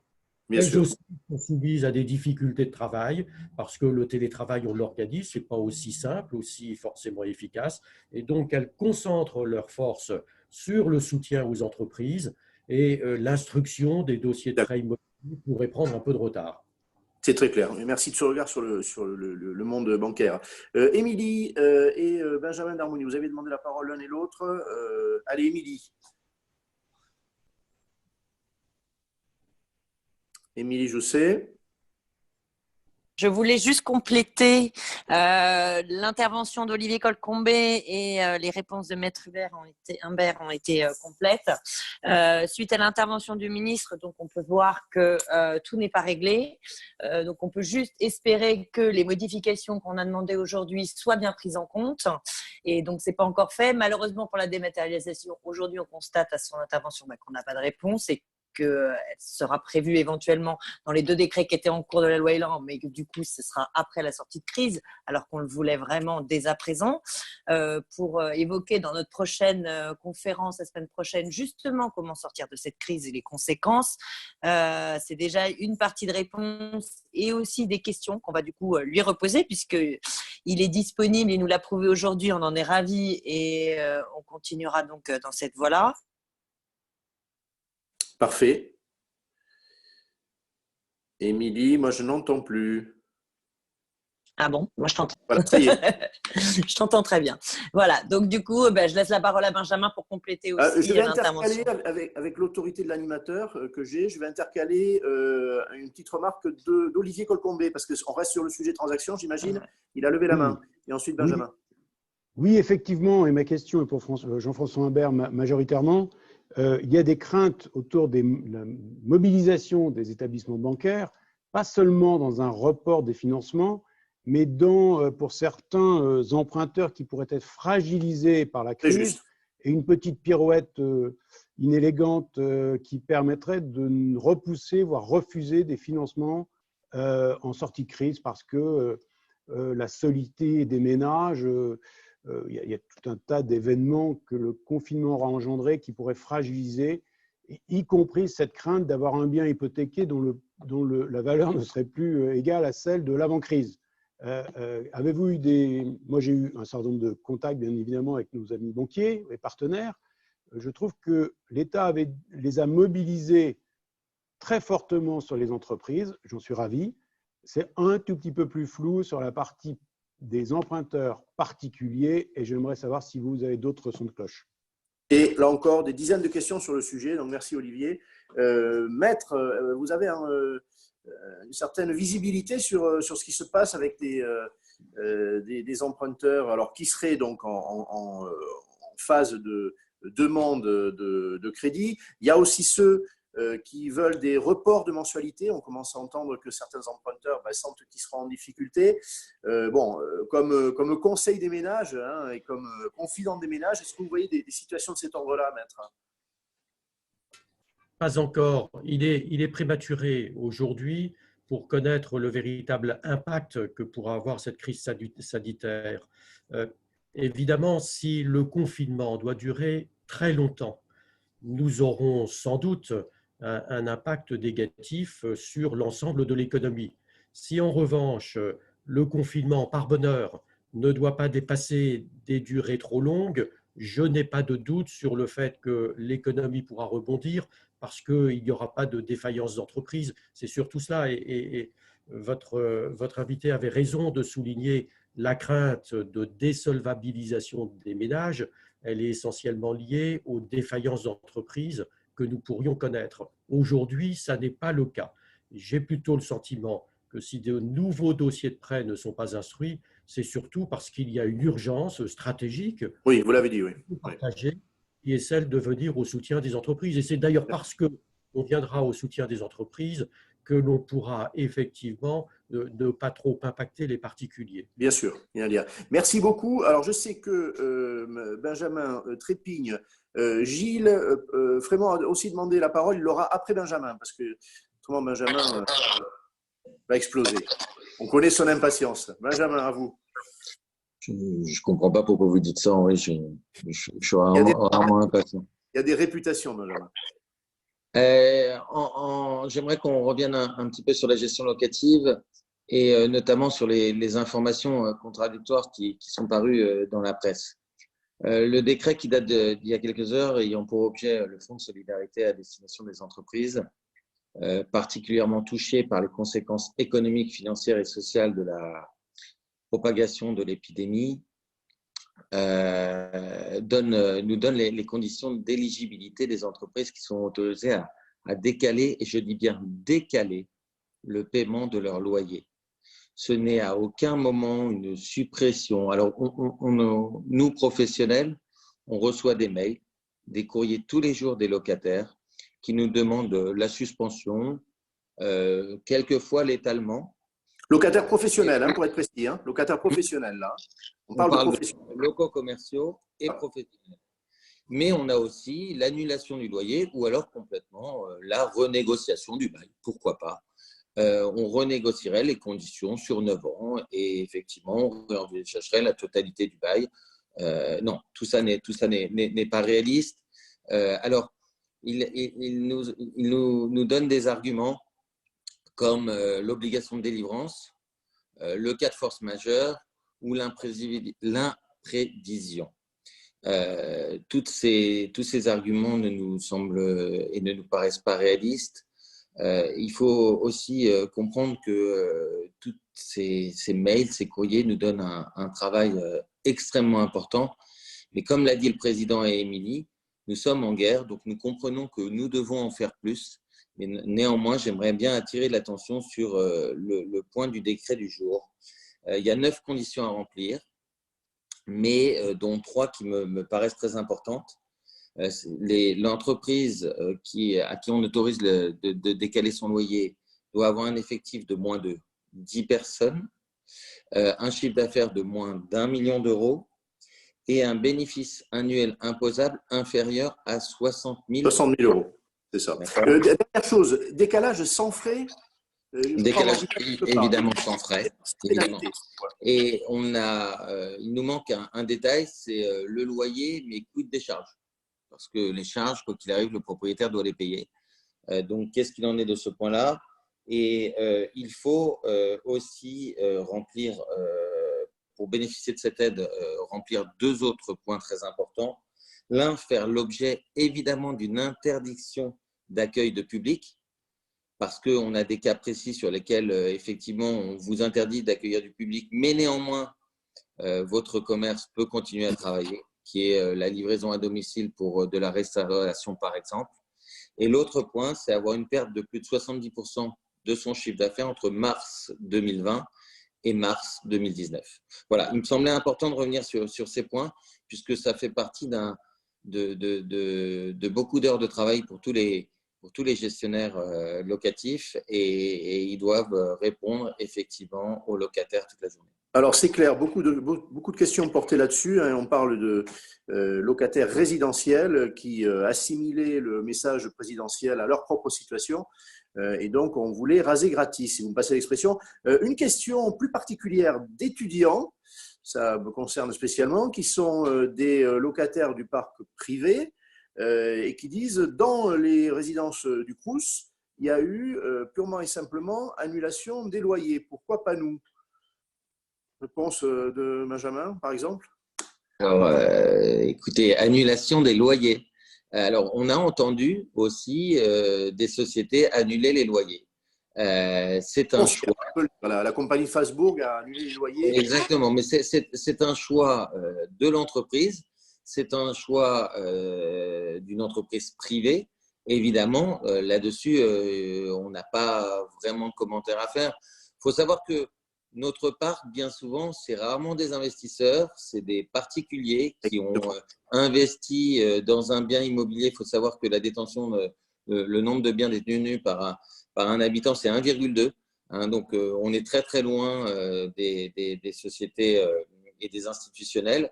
Et c'est des gens qui ont besoin de ces loyers pour vivre. Donc, non, malheureusement, dans les 90% des cas, ils ne peuvent pas annuler les loyers. C'est clair. Gilles, oui, Benjamin, et ensuite Gilles Frémont. Sur un point, on évoquait la problématique des banques. Nous évoquons le décalage du loyer versus le décalage des échéances bancaires et que toutes les banques jouent le jeu. De sources certaines, je peux vous dire que toutes les banques ne jouent pas le jeu. Pour celles qui ne vous répondent pas qu'elles attendent la réponse de leur back-office, ça fait déjà 10 jours. Certaines d'entre elles jouent sur les mots pour ne pas suivre les instructions du gouvernement et justement donner un peu d'air je reviens sur eux, ces investisseurs ou ces institutionnels, parce que là on parle d'eux, puisque c'est eux qui sont extrêmement endettés sur leur parc. Et donc, bien sûr, ça ne joue pas sur les plus gros. Ça joue sur ceux de petite taille ou de taille moyenne. Des petits. Alors Benjamin, sans anticiper sur ce que dira, je crois, la présidente Émilie Jousset avant qu'on se quitte, on devrait sûrement échanger avec les banquiers dans pas longtemps, parce que visiblement, ils sont au cœur du sujet. Gilles Frémont et ensuite Olivier Safar, donc on revient vers la copropriété, me semble-t-il. Gilles. Oui, et merci de me redonner la parole. Je voudrais souligner que notre ministre du Logement a entendu notre préoccupation concernant les assemblées générales au 30 juin. Donc, donc je pense que c'est un soulagement pour tous les gestionnaires de copropriété et tous les syndics. On a entendu le ministre évoquer un éventuel additif. Je voudrais le rappeler. Je voudrais encore une fois saluer l'ensemble du travail des gestionnaires de copropriété et des syndics. Les tensions commencent à monter dans certains immeubles. Notamment, on voit des affichages et autres, notamment autour des infirmières. Bon, ça, je ne vais pas m'étaler là-dessus, mais les tensions commencent à monter. Les gestionnaires, même si c'est pas vraiment le rôle premier… Précisez un peu, qu'est-ce qu'on peut reprocher aujourd'hui au personnel de santé dans les copropriétés, que je comprenne bien? Il y a des personnels soignants, des professionnels de la santé qui habitent dans des immeubles et les voisins leur demandent tout simplement de partir. Parce qu'ils seraient porteurs du risque, c'est ça? Exactement. Ce matin, j'ai encore eu dans mes mails un médecin qui exerce en tant que généraliste dans l'immeuble. Une de ses voisines a chassé carrément dans le hall des patients qui venaient la voir et lui a demandé de bien vouloir exercer ailleurs. Alors, on fait appel à nous pour régler la situation parce que on fait tout le temps appel au syndic quand il y a des problèmes de voisinage dans l'immeuble, même si ça ne concerne pas vraiment la copropriété. Et on essaye de gérer au mieux. Mais ce n'est pas toujours évident. On le fait en plus à distance et avec toujours beaucoup de diplomatie. Mais je voudrais quand même souligner que ça commence à être un petit peu tendu dans les immeubles. Et notamment, je rappelle que les cours d'immeubles et les jardins et les allées d'immeubles ne sont pas des espaces exemptés du confinement. Bien sûr. Il faut rester dans son appartement, se balader dans les cours d'immeubles. Alors, je comprends qu'il faille faire sortir les enfants et c'est très, très compliqué quand on est dans un appartement, je le conçois. Mais les cours d'immeubles, les allées d'immeubles ne sont pas des espaces non concernés par le confinement. Même règle du Je voudrais remercier aussi tout le travail qui est effectué par nos gardiens et nos gardiennes d'immeubles qui font un travail admirable en tout temps, mais surtout en ce moment. Les gestionnaires les ont tout de suite informés des gestes barrières et du fait qu'elles ne pouvaient pas faire leur travail en télétravail, bien sûr. Et je trouve qu'elles sont admirables, ainsi que l'ensemble des artisans, plombiers, serruriers, électriciens, et qui sont encore sur le terrain en deuxième ligne, métier de deuxième ligne, et qui assurent les dépannages. Hier, j'avais une fuite urgente. Le plombier a fait le tour de Paris pour récupérer des clés. C'était très compliqué parce qu'en plus, on a beaucoup de Parisiens qui sont partis en province. Les appartements sont inoccupés. C'est très compliqué. Donc, on gère les urgences et donc, je voudrais remercier à nouveau les gardiens d'immeubles, les employés d'immeubles et les entreprises. Concernant les assemblées générales… Oui. Une question sur les précautions sanitaires vis-à-vis de ces personnels dont on mesure aujourd'hui plus que jamais l'utilité sociale réelle. Est-ce qu'ils sont protégés ? La question des masques est posée, la question des pratiques, on parlait du code de bonne pratique pour les entreprises en bâtiment, que vous avez évoqué aussi, mais les gardiens concierges, c'est pareil, ils sont confrontés à… C'est vrai que il y a une responsabilité, Pascaline a demandé la parole, mais je pense qu'elle le dira tout à l'heure, me semble-t-il, il y a une responsabilité du syndicat copropriétaire et par délégation du syndic, qui est l'employeur. C'est effectivement le moment de rappeler que le gardien est l'employé du syndicat des copropriétaires, représenté par son mandataire, le syndic. Donc, on est responsable de la santé, de la sécurité des employés. Donc, c'est pour ça qu'on leur a on leur a passé des consignes dès le début, dès le premier jour. C'est une des premières choses qu'on a faites, les gestionnaires, leur passer des consignes. Leur demander de se protéger évidemment, de se nettoyer les mains régulièrement, de nettoyer systématiquement tous les points de contact, les poignées de porte, les boutons d'ascenseur. Pour le reste du ménage, de peut-être faire le strict nécessaire, de continuer à sortir les poubelles. On a rappelé que les loges étaient fermées au public. Ça, on l'a rappelé dès le premier jour. Mais évidemment, les masques. Alors, le masque, c'est surtout utile pour celui qui est malade. Celui qui n'est pas encore malade, lui, doit surtout se laver les mains et avoir des gants. Donc ça, il y a des fournisseurs spécialisés qui fournissent ce matériel. On a redonné les adresses, on a redonné les adresses mail, les contacts, mais c'est compliqué, vous pouvez l'imaginer, surtout en 24 heures, 48 heures, parce qu'on a tous appris du jour au lendemain qu'on allait être confinés. Il a fallu tout organiser en quelques heures. Vous comprendrez que c'est difficile de livrer 120 gardiennes. Nous, au cabinet, on a un petit cabinet, on a quand même 120 gardiennes. Donc, tout s'est fait un peu dans l'urgence et ça permet encore une fois de mettre en lumière, de mettre en avant l'agilité, la réactivité des gestionnaires de copropriété et des syndics qui, bon, je ne veux pas polémiquer, sont quand même malmenés depuis plusieurs mois. Et aujourd'hui, on voit que on ne compte pas non plus nos heures, on ne compte pas non plus est-ce que c'est vraiment, ça rentre dans mon contrat de syndic type, est-ce que ça rentre dans mes obligations. On fait. Voilà, on participe aussi à cet effort de solidarité et à cet effort national.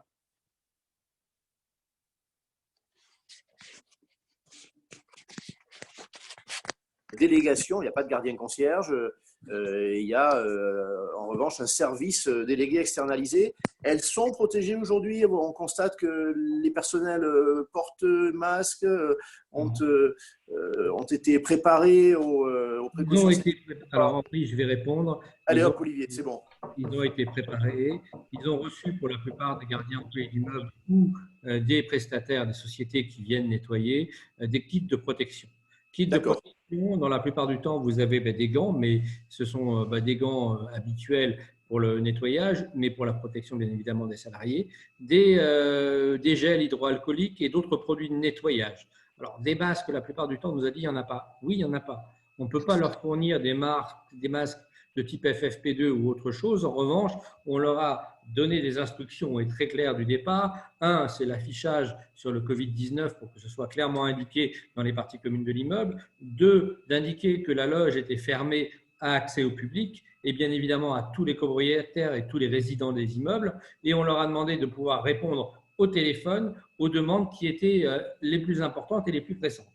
En revanche, bien évidemment, on est là pour les rassurer, on est là pour les accompagner, on est là pour leur envoyer les différents documents et rappeler que même en qualité de gardien, ils doivent quand même faire une partie du travail qui est de la sortie des poubelles, bien évidemment, qui est de nettoyer tous ces éléments de porte, code, ascenseur, boutons et autres poignées de porte pour éviter effectivement une propagation du virus. Ça, c'est un point important sur cette gestion des gardiens employés d'immeubles, mais aussi des prestataires de nettoyage. Les sociétés de nettoyage ont formé leurs collaborateurs, les salariés ont été formés, ils ont reçu des kits eux aussi de la même façon. Je voulais revenir sur un point. Tout à l'heure, on m'a posé la question de la reconvocation d'une assemblée générale et j'ai vu passer une question en ligne en me disant… Oui, il y en a eu plusieurs même. Voilà, il y en a eu plusieurs. Qui va payer la reconvocation? Je rappelle que quand on a négocié à l'époque votre contrat de syndic, vous avez prévu que dans la convocation de l'Assemblée générale pour faire approuver les comptes, vous aurez les frais de photocopie qui sont à la charge du syndic qui va effectivement faire la convocation. En revanche, dans le cas de ce contrat de syndic qui a été fixé par décret, pour les assemblées générales supplémentaires, et c'est le cas bien évidemment, ces frais sont à la charge du syndicat des copropriétaires. Et c'est pour ça que je posais tout à l'heure la question de savoir est-ce qu'on ne peut pas demander une prise en charge par l'assurance du syndicat des copropriétaires sur les places des copropriétaires. C'est clair. Je crois que Pascaline, il y a un bon moment, avait demandé la parole et ensuite Olivier Colcombé veut aussi intervenir. Pascaline, si je ne me trompe pas. Oui, alors c'est peut-être un peu décalé, mais… Oui, c'est un peu décalé, mais je voulais apporter une réponse sur les loyers, les charges surtout, les charges locatives des loyers des entreprises commerciales et des locaux professionnels. On demandait, Monsieur Darmani, je crois. Darmouni, voilà. Benjamin Darmouni demandait ce qu'il en était des charges et les charges locatives suivent le même sort que les loyers, c'est-à-dire qu'il n'y a pas aucune sanction qui n'est prévue ou qui n'est due ou qui ne peut être exigée pendant la période prévue par l'ordonnance, c'est-à-dire qui va du 12 mars 2020 au 25 juillet 2019. D'accord. C'était Parfait. cette précision que je voulais juste Parfait. donner. Merci beaucoup. C'est une réponse. Il n'y a pas que des questions. Olivier, et puis je tiens à vous dire qu'ensuite, nous passerons à la conclusion qui sera dévolue très logiquement à Émilie Jousset. Je dirai quelques mots. Olivier, ça risque d'être la dernière intervention de fond. Merci Henri. Oui, 2 points. Le premier, la crise, opportunité, bien évidemment. Pour finir sur un ton très positif, on voit bien que ça bouge, que la profession bouge. Nous sommes très digitalisés dans les réseaux de conseillers en immobilier indépendants. Je pense que c'est une tendance qui va se multiplier et donc moderniser la profession qui est déjà très appréciée par les startups qui travaillent beaucoup sur de nouveaux modes de travail, de nouvelles approches. Il me semble que c'est aussi la crise comme opportunité. Alors, c'est un doux rêve à moyen long terme, certes, mais c'est à prendre en considération pour accélérer toute cette mutation et y compris, on l'a bien compris, sensibiliser les pouvoirs publics dont on peut se satisfaire, voire s'étonner du côté pragmatisme. Et c'est probablement Emmanuel Macron patron plutôt qu'homme politique et on peut s'en réjouir. Je finirai cependant par une question. Nos collaborateurs, conseillers en immobilier indépendant, mandataires, quel que soit le terme retenu, agents commerciaux, sont souvent au RSI, ou pour nous, entrepreneurs, nous avons des charges sociales. Aujourd'hui, nous n'avons entendu parler que de report des charges sociales. Il me semble qu'à un certain moment, un report d'1 mois, déjà ça n'a lieu qu'une fois, puisque la fois suivante, on a juste un décalage d'1 mois, c'est bien. C'est sûrement pas suffisant, surtout quand on s'installe à minima dans un confinement qui va durer jusqu'à fin avril et probablement plus longtemps. Voilà, donc je crois que, mon cher Henri, dans les PV de cet échange, de cette discussion à faire parvenir à notre ministre Julien Denormandie, il me paraît important, intéressant de souligner cette particularité. Entrepreneur veut dire soumis à charge sociale ou à RSI, et ça, c'est un vrai coup. Merci Olivier. Je dis, puisque ça fait partie de ce que je peux voir, que tu as beaucoup de remerciements de la part sans doute de conseillers, de négociateurs qui ont trouvé que tu étais un bon porte-parole. Mais c'était le cas aussi des autres. Je le dis parce que c'est toi qui as la parole. Un petit mot, alors de ma part, pour déjà enchaîner sur ce que tu viens de dire. Très, très clairement, il y a aujourd'hui une évolution des pratiques qui se fait sous contrainte, mais il en sort une modernisation des métiers. Là, je parle comme quelqu'un qui forme, qui contribue à former la relève. Il y a une accélération de l'histoire. Je disais tout à l'heure de façon un petit peu malicieuse qu'aujourd'hui, on supplie les pouvoirs publics de sortir tous les textes sur le digital. C'était un peu moins le cas il y a quelques mois. Voilà. Je donne la parole à Benjamin Darvouni, à Émilie Jousset. Je voudrais une nouvelle fois, en notre nom à tous, donc toute la communauté de ceux qui se sont connectés, 2000 personnes, et puis les quelques débatteurs, je voudrais les remercier de l'initiative. Je voudrais remercier chacun de ceux qui ont joué le jeu. C'est pas facile, on l'a fait avec une nouvelle méthode. Je trouve que on s'en est pas trop mal sorti collectivement. Voilà, on préfère quand on se rencontre. Là, on est empêché de le faire. On s'est quand même débrouillé. J'espère que tous ceux qui étaient de l'autre côté en ont tiré un certain nombre d'informations. Pas toutes, désolé. Il y a encore des questions. Et le travail continue, vous l'avez entendu, avec les pouvoirs publics. L'UNIS, l'UNIS du Grand Paris, est là pour ça aussi.